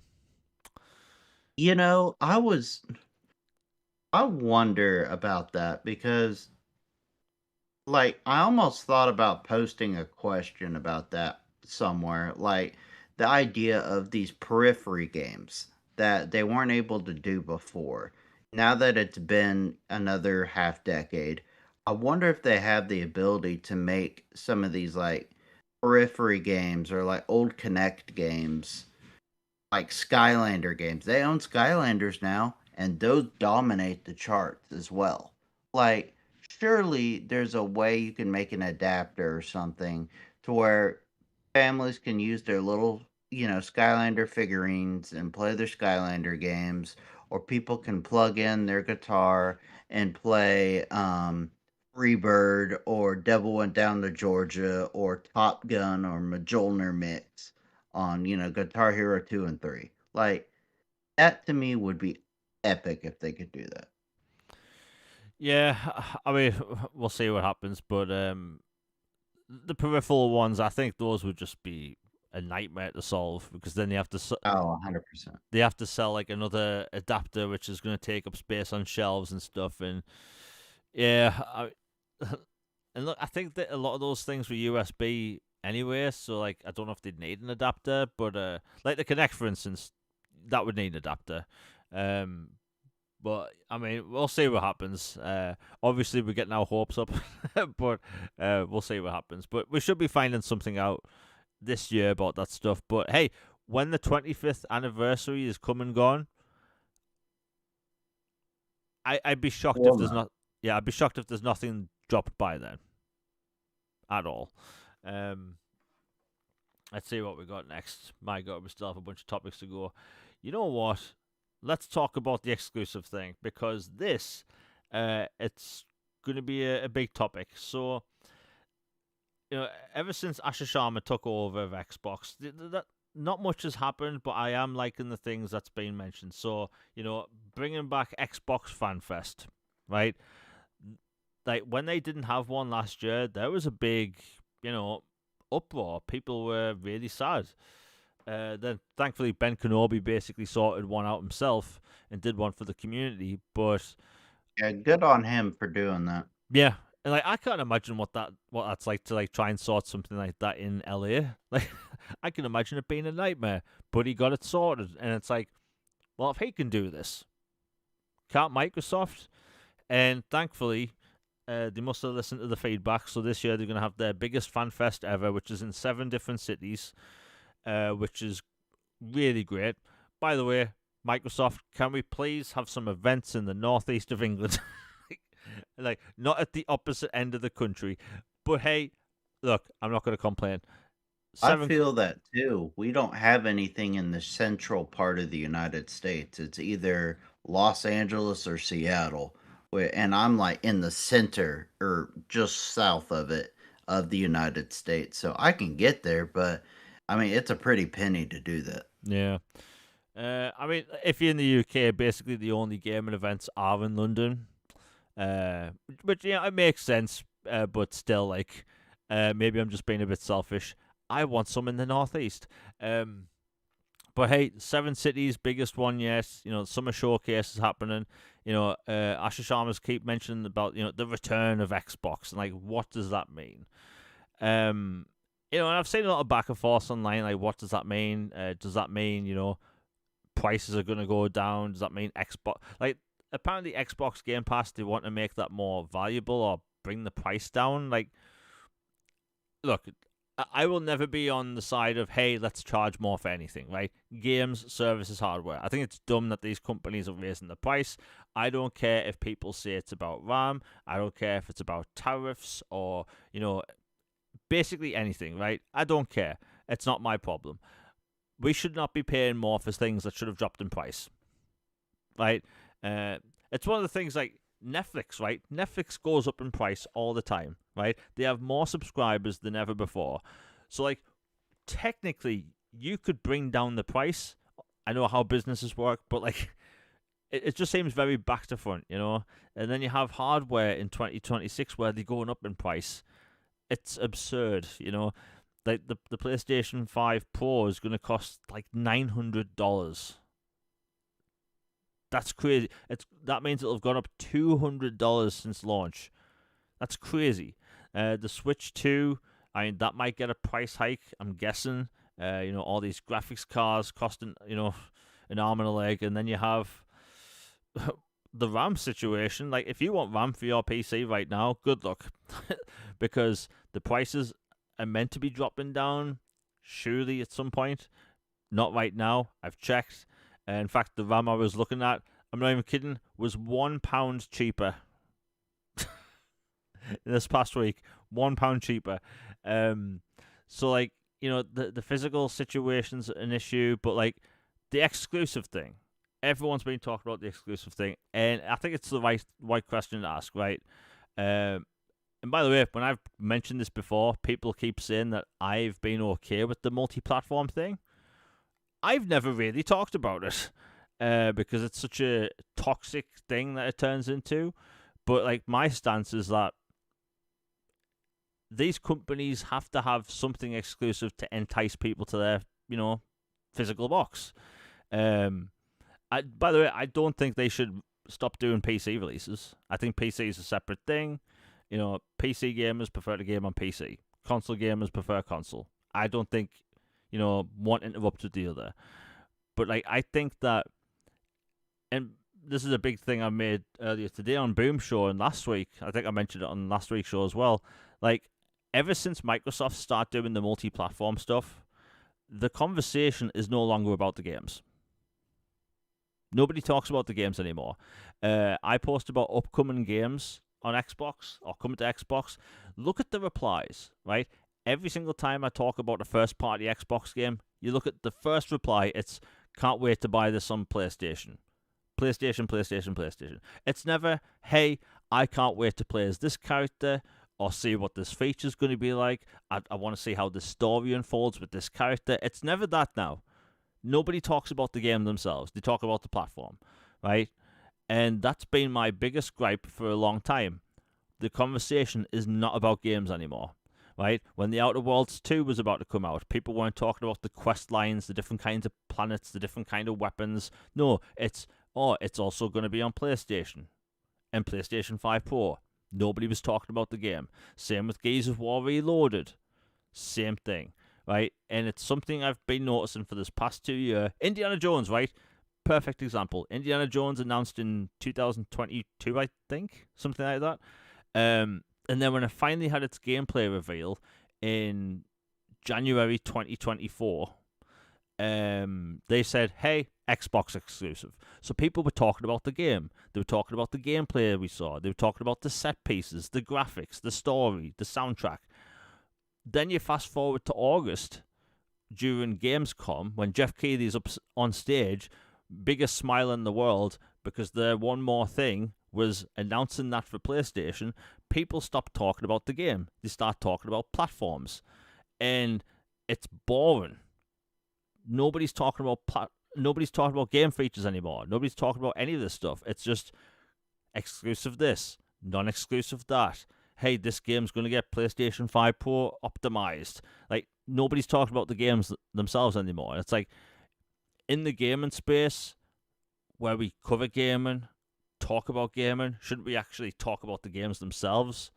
And it just feels like that's kind of became a lost art because of Microsoft doing the multi-platform strategy. And let's be honest, if you're Microsoft, and I don't care what anyone says, they obviously want their box to sell. They're going to make more console generations. I think that for them to make a significant dent in the market, they have to 100% go back to marketing games as games, move away from the, hey, this is a service, look at us, we're going to be talking about cloud, PC, architecture, ecosystem, all this stuff. Talk about the games, let the games market themselves. But I also think that they do actually have to move back to an exclusive strategy. Not for all games. Like Minecraft Dungeons 2, which comes out this year. Kiln, which comes out this month. Things like that. Call of Duty, right? That type of thing, right? That should be multi-platform. But like your Gears of War E-Days, your Halo 6, right? Stuff like that. I think, and Fable, I think those games should be exclusive. And I think people wouldn't really have that much of an issue with it.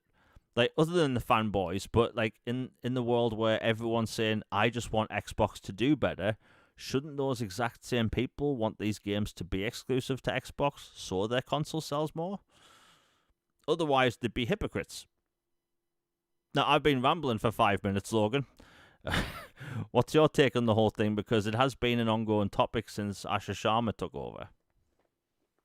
Yeah, I echo many of your thoughts. Like, I'll just be blunt and straight to the point. If Microsoft is listening, and maybe they are, bring back the yellow sticker, the badge, the Oh, yeah. stamp, whatever you call it, only on Xbox. That used to mean something. And Yes, I know people will be like, "Well, actually, it's also on PC or this or this." I'm like, "Get out of here. Nobody gives a about that." Like, people know what that means. Only on Xbox console. And just bring it back, pedal to the metal, balls to the wall, just on Oh, the block. You know, just go for it. Go for the jugular. Quit kumbayaing. Like kumbaya, there's a time and place for it, and I'm all for peace, love, joy, happiness, wonderful things. I'm all for that. But in this scenario, in this time and place, this is, not rainbows and chocolates and butterflies like you like to say.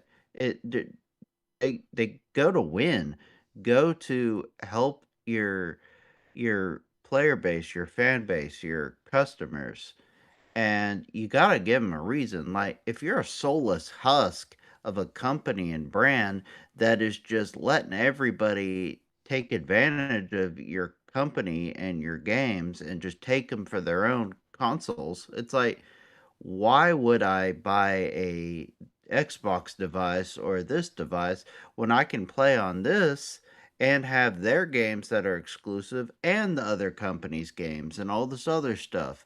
Like, like who that wasn't already trapped in that ecosystem because of decades of loyalty or a library built up or simple economics would not go to the one that lets you have everything. Like, that seems like a pretty obvious choice. So it sabotages your brand. The whole mixed messaging about, oh, it's only 4 games, guys, don't worry about it.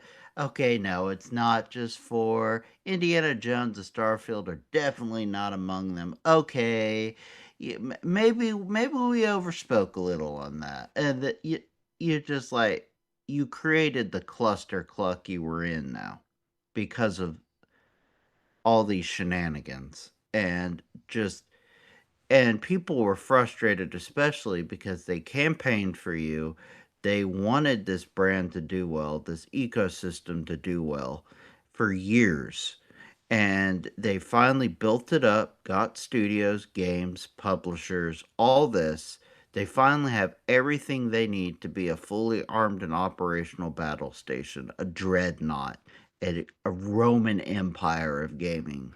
And then you throw away the towel and decide to go cook marshmallows with Sony at the camp. I'm like, come on, man. Like, really? Like, I'm not even fanboying. I'm just being blunt. That was just a bad look, and it killed brand vibe and confidence. And I love what Asha's been saying. I love what she's been doing so far.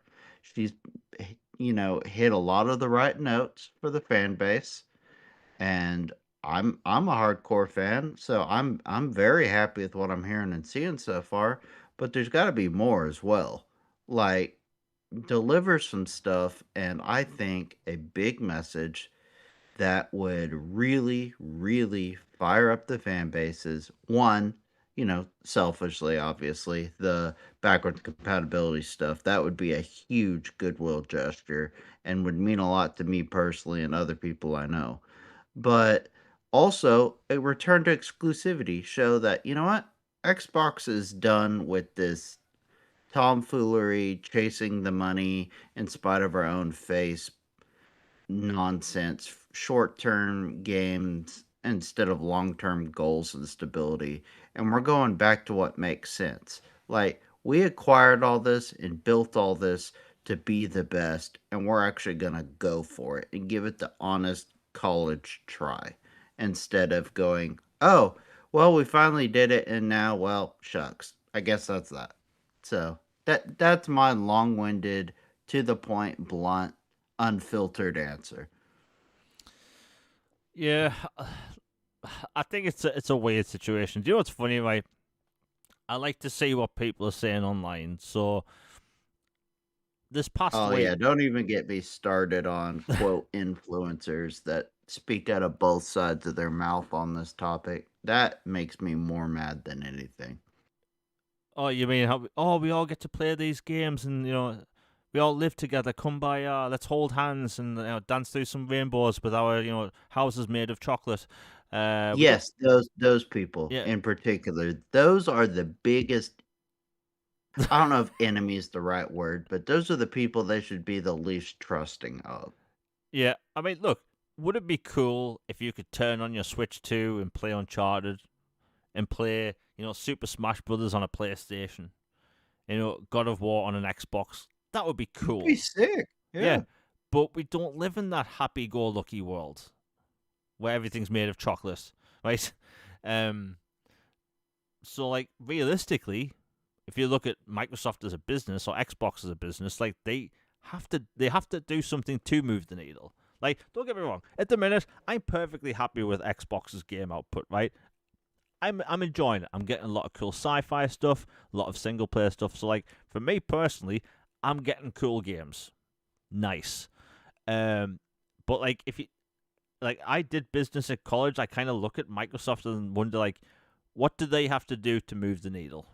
Right? They have to do something, because there's also the same mindset that people say that Microsoft doesn't care about console sales. That is the biggest lie anyone talks about, right? You don't make a physical piece of hardware and just willy nilly don't care if it sells or not, right? It just happens that the past 2 years, all we've heard when it comes to talk in the Xbox space by executives is cloud, cloud, cloud, PC, handheld, ecosystem, cloud, cloud, cloud, right? Which is why I like what Asher Sharma did straight away, where, hey, give the console some console features out of the gate, right? To me, that told me they listen to the console gamer, right? They didn't have to do those straight away, but they did. And that was a step in the right direction. But the exclusive thing, like, look, there's people right now that all they do on social media is they reply to people posting about an Xbox game or whatever, and they'll say, I'm going to buy this for PlayStation 5, right? The truth is, these people that say Xbox never had games for years, or they had bad games, or they were mid, it turns out that's not the case. They were just entitled, and they wanted to buy these games on their preferred platform, right? Because what are we seeing right now? Starfield, this game that's been ridiculed for years, endlessly, is now number one on the PlayStation Store. How can a bad game, a mid game that's terrible, right, be number one on a store by people that hate it? No one can tell me, you know? Like, why is it number one? Why did Forza Horizon 5 do well? I was told it was a bad racing game for years. Isn't that strange? Like, I think we have to sit here and actually say, like, look, Microsoft, they need to move the needle. How do they do that? By actually showing that their games can push hardware. Because if all of a sudden you need an Xbox to play Gears, ED, and Fable, well, you're going to have to get one, right? Whereas now you can pick up anything, right? You know? And, back to the whole thing about which games would be exclusive or not, I've seen people mention that it's too late for Microsoft to go back to exclusivity. Should I tell you why that's a complete pile of BS? Too late. This past week, all I've seen in my feed is people try and claim that Sony's moving away from PC games. So how come one company can move away from multi-platform stuff, but the other can't? Again, nobody can answer that question. So, like, Sony can apparently move away from PC releases, but Microsoft can't move away from PlayStation releases? Where's the logic in that? There isn't. The truth is, people, by nature, can be kind of entitled, and they want each game to release on their preferred platform. It just turns out some fan bases and people, or some fanboys will say, are more entitled than others. And also, look at it like this. Microsoft, they're putting their games on a competitive platform where their number one competitor in the console space, they are willing to pay companies to stop putting games on Xbox even though they've already announced the ports, right? Project Eve. Funding a company screwing you over. Yeah, Project Eve was originally announced for Xbox, and for people that don't know, Project Eve is Stellar Blade. Stellar Blade was originally announced for Xbox, and then, the trailer's still up, right? The Xbox logo is underneath the title, and then when Stellar Blade had its full reveal, there was no Xbox logo there. Same thing happened with Black Myth Wukong, right? And we were told it was the Xbox Series S thing. That was a blatant lie. It doesn't take exactly 1 year to optimize a game to the day. So, like, they have a competitor that's willing to pay money to keep games off their platform. Right now, there's Final Fantasy VII Remake footage on the screen, right? Now, to me, like, that game should have been on everything. Should have been on Switch, should have been on Xbox, should have been on PC, all day one. But this Square Enix game, it was paid to keep off Xbox, right? And I think Microsoft, hopefully they will see that. They have to move the needle somehow. And I'm not gonna, like, we've seen people in the gaming community absolutely lose the marbles when Microsoft starts doing this stuff. Like I said, I'm happy with the games they're coming out with. I'm getting cool single player games and cool sci-fi, but like, it doesn't take a rocket scientist to see that they need to do something, And like, look, Fable was announced for PlayStation 5, right? Fable is one of the big tentpoles of Xbox. We haven't had a Fable game since Fable 3 was in 2012, I think, or 2011. But like, Fable's finally coming back, and they're going to put it on everything. Okay, so why should people buy the Xbox version? And like, I say this as an Xbox content creator. I don't do the grifting thing. Like, I know what I'm talking about. It's just they need to be clear. They need to actually, do something, because they need to move the needle. And to do that, they need to do the whole exclusive thing. Like I said, not everything has to be exclusive. Your Minecraft dungeons, too, Kiln. I'm sure there'll be more like Minecraft spin-offs, and Call of Duty and that, right? But your Halos, your Forzas, your Gears, your Fables, that should be exclusive. Now, I do think things like, remasters and stuff, like a Gears Reloaded, that would entice people to say, hey, play this game. It's an older title. That'll maybe entice people to, to play the new game, the new Fancy E Day on our platform. And it also goes into, like, how far along are these ports of these other games? We don't know, because sometimes ports can cost a lot of money. Will they make back their money, which I'm always hearing about from Final Fantasy fanboys? We'll have to wait and see. But yeah, that's just my take on the whole exclusive thing, because look, every time I've brought this up in the past week or two, I've had this constant person that always pops up in my posts saying they can't hold games hostage. And I cringe so hard, because Xbox not putting their games everywhere is called keeping games hostage. But paying Square Enix tens of millions of dollars to keep Final Fantasy off Xbox for 5 years, that's okay? It's smart business, Jamie. Yeah. Oh, and yeah, we've seen that, haven't we? Not Resident Evil, Rise of the Tomb Raider, exclusive to Xbox times. It's terrible for gamers. It's awful. And then Final Fantasy's announced, and it's genius. By the way, I don't know how anyone can cover Xbox and talk like that. Like, what a disservice to actual fans. But man, like, look, I'm excited about the future of Xbox. I like the moves they are doing, and it's only been a month. And normally, like, look, if you have new people stepping into these roles, like, you don't have them do the exact same business decisions, repeating the same thing over and over again. They have to do something different, and that's okay. That's why people, lose their jobs and get fired in this space. Because, look, has what Xbox has been doing for the past several years been working? Like, to get, like, mass new consumers? Not really, right? I'm happy with the game output. I'm happy with the games coming to Xbox Game Pass, but you can't sit here and say, hey, Microsoft talking about handheld and the ecosystem all the time is selling the box. But guess what?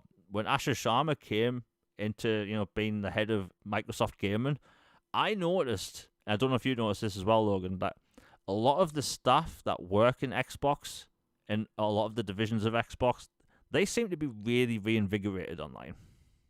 Hmm. It's like they got, some hair on their chest, pep in their step. They're definitely more in it to win it vibe. Yeah, and it's like, Stein from Xbox clapping back at Polygon posting absolute clickbait, right? I've never seen anyone do that from Xbox for years. Years. Um, and to me, it's a small step in the right direction. Don't let these media outlets walk over you. You need to start advertising their games as games that they own. Because look, every time I post about a first party Xbox game and I write the term first party, look at the replies, right? People say it's not even a first party game anymore. It's a PlayStation game, right? Perception is reality, and the optics of the situation aren't good for Microsoft. So, like, if they can fix that, and they have they bolster a library of exclusive games, then you're going to entice more people. I'm not saying Xbox doesn't sell anything as it is right now. It does sell, but not in the numbers that they'd want to see. And that's why you'd bring in new leadership. So to me, this is a good sign. I think it'll be in the next year or two, because I think the big game, right? I don't even think it's Gears of War either. I think the big game that they determine that will be exclusive or not exclusive going forward is the Elder Scrolls game. People. That would be the ultimate gauntlet toss. Yeah. If they truly made it exclusive. Yeah. Because like Gears of War either, we don't know how far along that port is. We don't. But like, if you launch in your fancy next gen Xbox Helix in 2027 and you have an exclusive Elder Scrolls game, and Elder Scrolls being Elder Scrolls and it has its built-in fan base already, like if you on PC, you're gonna get Elder Scrolls anyway. Cool. But if you're a console gamer and you see Elder Scrolls, like whenever an Elder Scrolls game comes out, it's an event, right? Very few franchises have event games. You have Grand Theft Auto, Red Dead Redemption, and I'd say Fallout and Elder Scrolls, right? Maybe a couple of other titles, like a Zelda game or something. But I think that would move the needle. Wow, we have a new super chat by Eternal Shaddai. Thank you very much for the $20. He says, for me, games like Sea of Thieves, Forza are successful, but we have seen Hellblade 2, Gears of War Reloaded, Indiana Jones not being so successful on the blue platform. Let's keep single player but multiplayer only everywhere. You know what? I agree. That I can get behind. Because multiplayer kind of lives and dies by the user base, and especially right now when you have some fan bases just like leaving multiplayer altogether, that would work, There have been rumors in the past about a multiplayer only Halo game, like that being multi-platform, yeah. But like a fancy new Halo 6, I'm going to keep calling it Halo 6, like that being exclusive would make sense, Fable being exclusive makes sense. And thank you for the $20 Eternal Shaddai, because look, it's a weird topic. I get it. Some people think everything should be multi-platform. Some people think everything should be exclusive. I think you can, you can have. I hate that. By the way, I hate the saying "have your cake and eat it too," because what am I meant to be doing with cake? Plaster a wall with it. But like, I think Microsoft could have the cake and eat it too, because multiplayer, despite what the perception is in Microsoft, they don't actually do a ton of multiplayer stuff, right? You have Halo, you have Gears multiplayer, and Gears multiplayer isn't huge at the minute because it's been so long, but you have Call of Duty. Single player, they've got Fable. Forza's mainly known for its single player. Halo campaign evolved. Gears of War E-Day is mainly going to pop off for its campaign. Hellblade 3 is probably in development right now, which is single player. Indiana Jones 2 which is single player. So like if you have those exclusive, that could really change things. Like any live service game, like I'll just use Call of Duty as an example. Right, that game prints money because of its microtransactions and its battle pass. Right, I wouldn't think in a million years. Oh, by the way, pull COD. One, legally they can't, but two, even if they could, I think it would be Microsoft's best interest to just keep COD and everything. Like Call of Duty is meant to be coming to the Switch 2 this year. And like if you're seeing how many people you see in that game wear those skins, like clearly they sell well. And obviously you have smaller live service games like Kiln, although that's multiplayer, but you know what I mean. Like there's definitely a fan base for that. So I think Eternal Should Die is right. I think both could work. But like maybe I'm stuck in like the olden days with the 360 and the original Xbox. But look, you remember how you used to buy a console, and on the console you'd have the console picture, you'd have a picture of a video game character, and on the back of the box you'd have a picture of all the exclusives you can get on that game at the time. Yeah, it was awesome. I remember that all the time. I remember getting my original Xbox on Christmas, and getting it and looking, and it has Halo 2, has Knights of the Old Republic, Ninja Gaiden, some sports titles, Call of Duty stuff. I mean, all kinds of really cool stuff. Just all on the back, and like a big X shape box thing. And like, opening the manuals, like the games that come packed in, the controllers, and like, the consoles used to be an event, even opening them. Yeah. And it just like in the games, they'd come with manuals, have that new game smell. It meant more.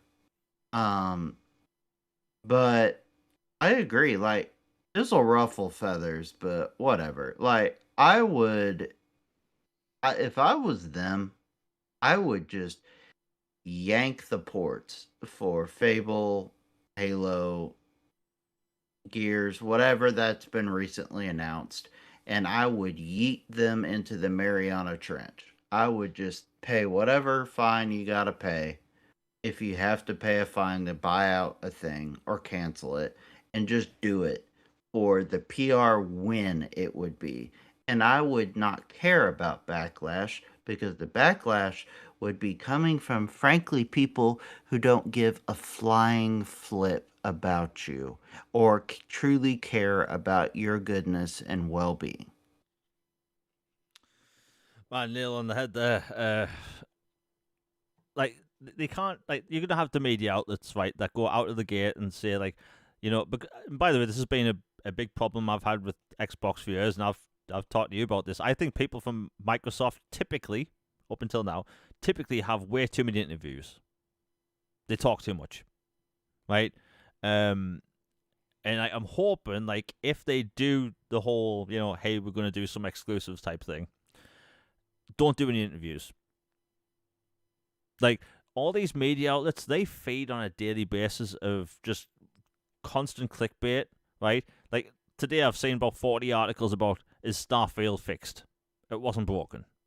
Like, objectively and literally lying for clicks.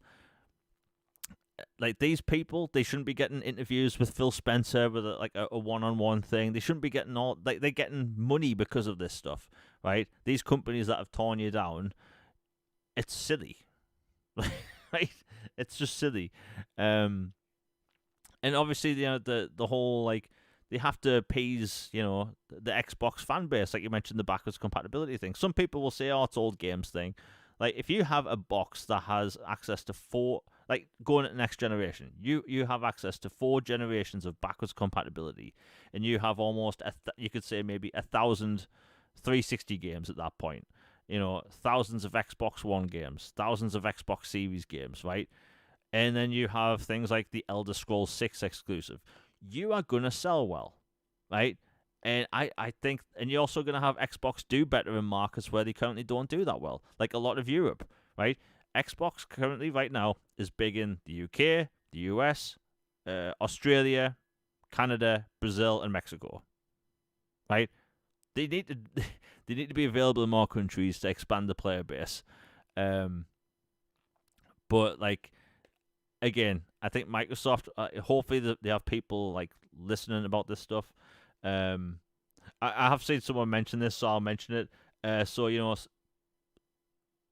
Microsoft gave out a bunch of Starfield review codes for PlayStation content creators, which is perfectly fine.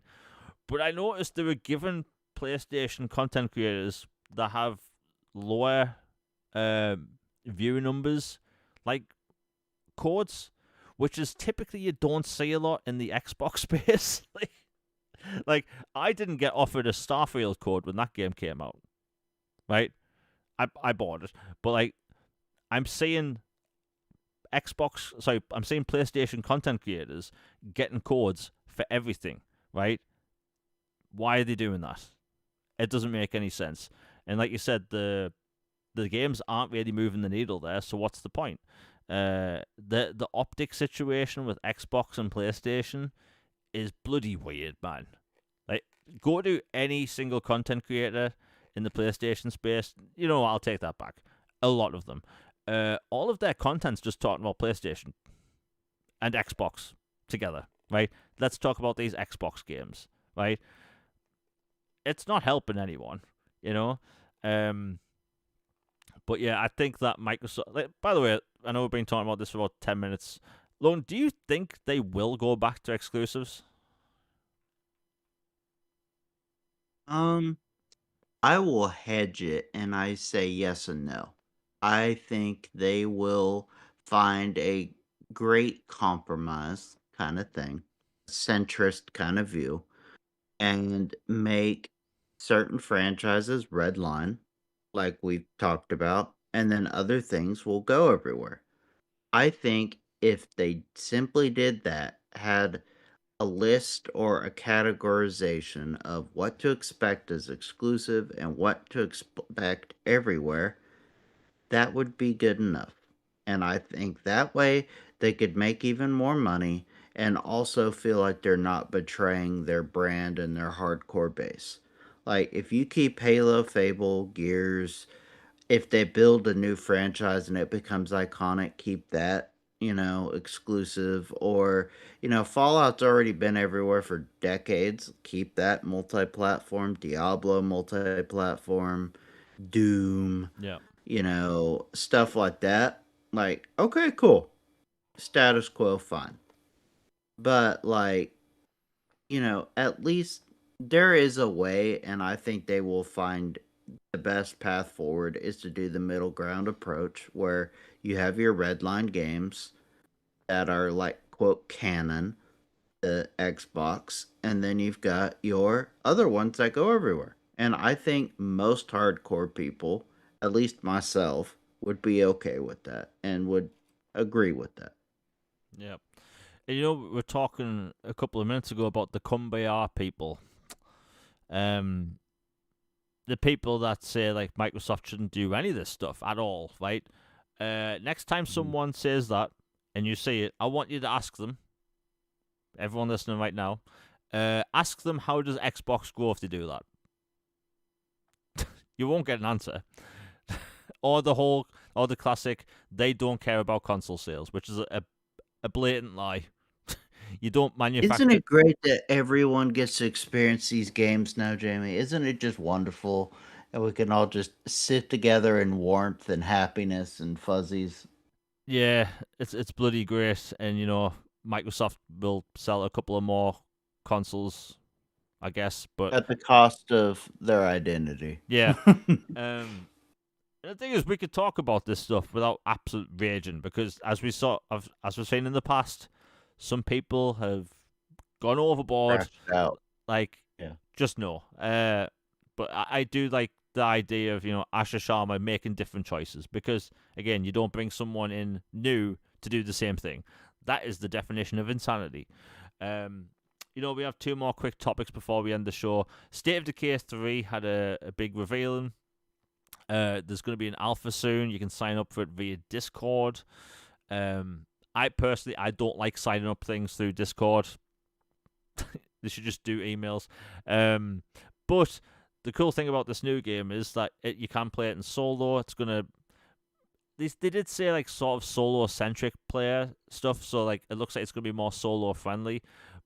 But oh, okay, right. I have to read this, Logan. This is the dumbest reply I've ever had in this channel, and I've had a lot of dumb replies. And I have to call this person out. This person wrote, "Sounds to me like your objection stems from having no bragging rights." Now, I have to mention this because I've been covering Xbox on this channel for like a decade, right? I've never once brought up bragging rights about anything on this channel. I've never made videos about it, never made podcasts about it. We just You don't do list wars, Jeremy? yeah, I don't do list wars. Like I objectively talk about Xbox as a brand, right? I don't do the fanboy thing. I'm objectively talking about Xbox, and I have this little sniveling toe rag come in my chat saying this. Bragging rights. It's funny how I always see that from someone in the their fanboy space. We'll call it the blue fanboy space. Say this stuff where all they do online is reply to Xbox fans posting about Xbox games, and all they'll do is reply, "Hey, but I'm going to get the PlayStation 5 Pro Enhanced game." Right? So out of everything I've been saying for the past 30 minutes, that's your takeaway. That's your takeaway. My God in heaven, that is so dumb. I literally said about 20 minutes ago, I'm getting to play all these cool games. From an optics standpoint, from Microsoft's standpoint, to grow as a business, they have to change. If you don't think that's the case, then okay, congratulations. Like, if you literally think that, then there's no helping you. Anyway, we're talking about State of Decay now. Let's see. My God in heaven. I have some of the dumbest people on this earth replying to me. There we go. So State of Decay, back to my original point. The cool thing is that in this new game, you're actually going to be able to have untethered 4-player co-op. So whereas before you had to stay within a certain distance of other players, in this new game, you could be on one side of the map, and you could be on the other side of the map doing your own thing. And I think that is really cool because sometimes a tether in an open world can, be a bit of a hindrance. But in an open world zombie survival game, I think that's really cool. That you can just do your own thing because one person's going to be going off scavenging, getting items in, like, let's say, a gas station, and someone's going to be 2 miles away in a hospital fighting a bloater. So I think that's cool. Again, the alpha, you have to sign up through Discord. I don't like that stuff. So I'll probably see if I can get a code a different way. But hey, I like what I'm hearing. Logan, did you actually go through that interview at all? Not all of it now. I've just seen clips and pieces. I will say up front, I am pretty disappointed there won't be zombie animals in it. Like, I know some people take it or leave it or about it, which is cool. Everybody's entitled to feel how they feel about the game. To me, it just doesn't seem like a cool vibe or idea to tease something in promotional material and then that not even be a part at all of what you're putting out there. Like, I'm not saying they misled. I don't believe that was their intention. I don't believe anything nefarious. I just think it just doesn't look good optically. Like, and I think idealistically, it would be cool to have zombie and deer or rhino. Like, I don't know, just throw out some random animal and make it a zombie thing. Like, that would be cool to go with the extra freaks, like, category of creatures and stuff. And, spice things up a bit. And I was just disappointed because I had, really been fascinated by that zombie deer, and to come to find out it was just a vaporware deer was just kind of really annoying, to be honest. Yeah, when that whole thing came out, it got me thinking. I don't think I've seen many zombie games that have animals. that are zombies. Um, Resident Evil Outbreak, I remember there was a zombie mammoth or like a zombie I can't remember zombie mammoth or zombie elephant or something. At like Raccoon City Zoo or whatever. And like there have been a few games like Resident Evils have the dogs as well and stuff like that, but it's not the most common. Yeah. But when you show it off like that and it makes it a key point Oh of yeah. the trailer, it's like, come on, man, let me have my zombie Bambi. Well, like, what are you doing here? Yeah, I mean, hopefully that's something they could put in the game because having to stay away from zombie animals as well, that would be pretty cool. Uh, yeah, a zombie Cerberus, that would be nightmare. Oh, um, dude, that'd be terrifying. Yeah. but it got me thinking, like, like Dying Light, no zombie animals. Dead Island, no zombie animals. Dead Rising, I can't remember there being any zombie animals. The wasp things, maybe, if you Maybe, want to yeah. classify them, but But like, yeah. yeah, maybe there's like a technical. That's stupid. That can't be a technical reason for it. Uh, Dear developers, zombie animals. Why is that not a thing? Imagine if there's like zombie like termites and flies. Get screwed then. Um, Oh my gosh, that'd be horrifying. Zombie fleas. yeah. But hey, we'll see what happens. And we'll quickly talk about Blade. There have been rumors that Blade is going to be shown off in action at the Summer Showcase this year. If you think about it, it's actually been about enough time. It's been 3 years, and we don't know the scope of the game. We know it's going to be open world. We know it's going to be third person game, lots of gadgets and stuff. Oh yeah, Dead Space had zombie babies. I forgot about that. Oh, that was like straight up nightmare, like bleeped me up, stayed with me forever material. Yeah, That nursery and Dead Space 2, iconically haunting. yeah, that was terrifying for me. That game. Loved it though. I'm not even spooked by much, and that was nightmare fuel. Yeah. Yeah, where you hear the nursery music playing. Oh my god. Um, Oh, it did like yeah, you hear the nursery music, you see the little toys yeah, swinging from the ceilings, and yeah, but yeah, zombie animals like it's something they can add. Disappointing, yes, but like, I who knows? Maybe they could do like a connectables thing where like. I don't know if you remember this, but Connectables, they launched the version of Connectables on the 360, and then like 6 months later they launched Now with Bears. So maybe they could do State of Decay 3 now with zombie deers. Like, Hey, I would be happy. Like instead of a 2.0 launch, it's like a Noah's Ark of zombie animals or something. I don't know. That'd be fun. yeah, I think people would eat that up. But yeah, Blade. So Blade, we're apparently going to be seeing it this June. The timelines match up. The studio, Avalanche, not Avalanche. My God, Logan, what's the name of the studio making Blade? I'm all over the place today.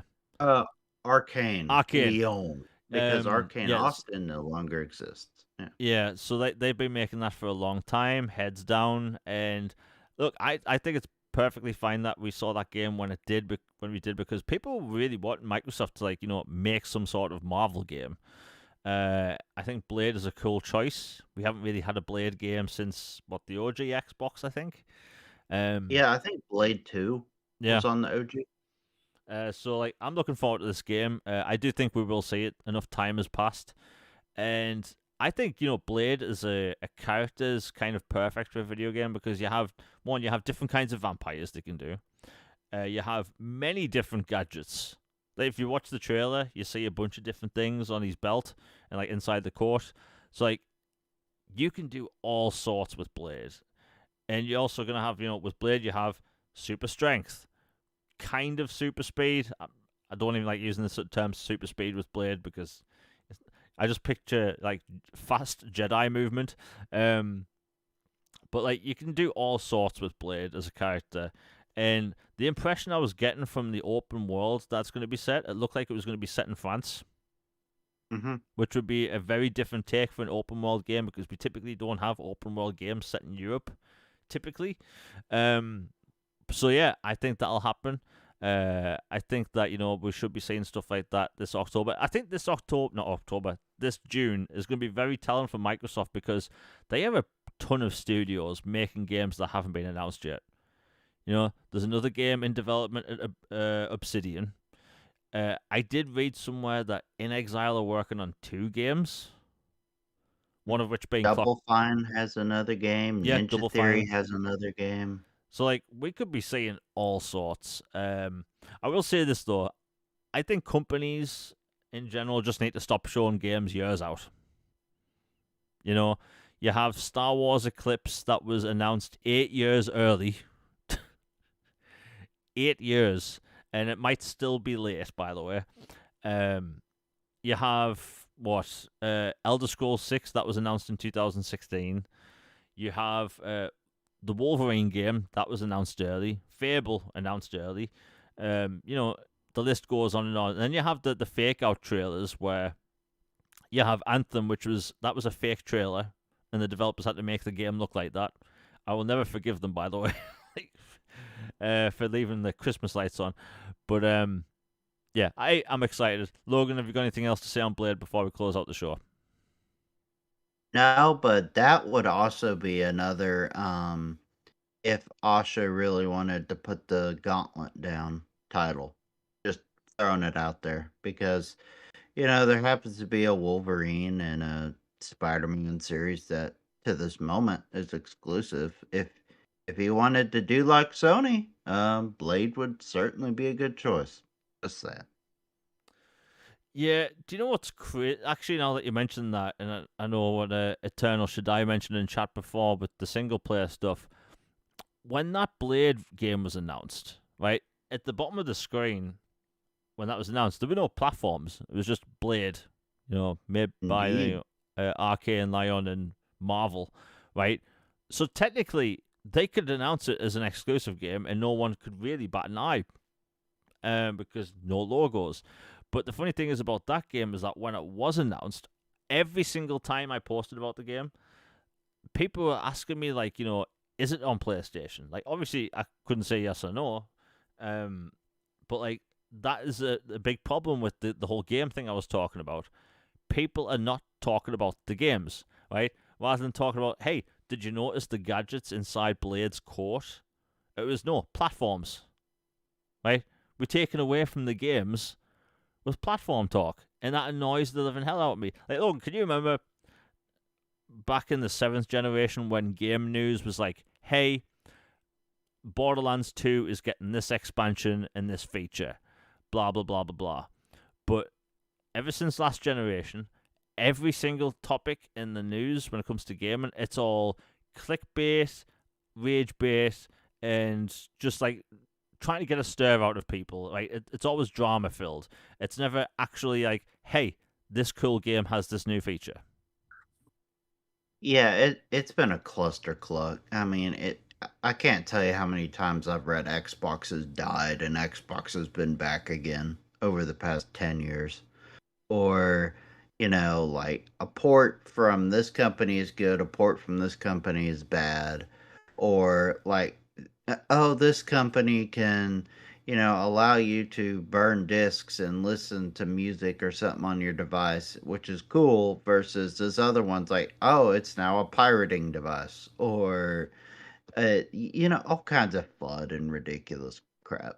And it goes to show that they should really just care about who matters and don't care about who doesn't matter. And who matters to the Xbox base? The Xbox base. Yeah, I mean, like you said, they have to listen to the Xbox base, and the Xbox base is technically PC and console. Um, Exactly. like just leave all that other stuff to the side. But again, we'll probably see something over the next couple of months when it comes to Asha Sharma's, business decisions, because we're going to find out release dates and stuff. Anyway, everyone in chat has been amazing. Logan, it's been great talking with you once again. We do typically get one or two stragglers in chat. because I like to say this is the nicest chat on YouTube. Sometimes we have, you know, a little a toe rag that'll slide through the cracks. The funny thing is, people have joked in the past how, like, if I put PlayStation in the title, they come swarming in. PlayStation isn't even mentioned in the title today. Yeah, that's what I was wondering. I was like, because we didn't even have Sony related as a topic No, unless it was exclusivity, unless that's what brought them in. yeah, it was probably the word exclusivity on Marathon, even though I was defending it. But hey, everyone chat's been great for the most part. We're back for a new episode of All Things Xbox podcast next Tuesday at 6 p.m. Eastern, the usual time. Now, I put out my video late last night that I normally try to get out the day before the month starts, but needless to say, lots of tech issues. And I got sick again, which isn't a shocker to anyone. But yeah, it's 20 biggest new games coming to Xbox Series X and S this April. There's a lot of Game Pass Day 1 games in there, and fortunately, almost every single game on that list comes out in the second half of this month. So if you're interested in seeing what's coming out later this month, the link is in the description down below. Hope you like it. Hope you enjoy it, because again, that was a long video and it was very difficult to put together. And unfortunately, when you put these videos out late, they just don't do that well.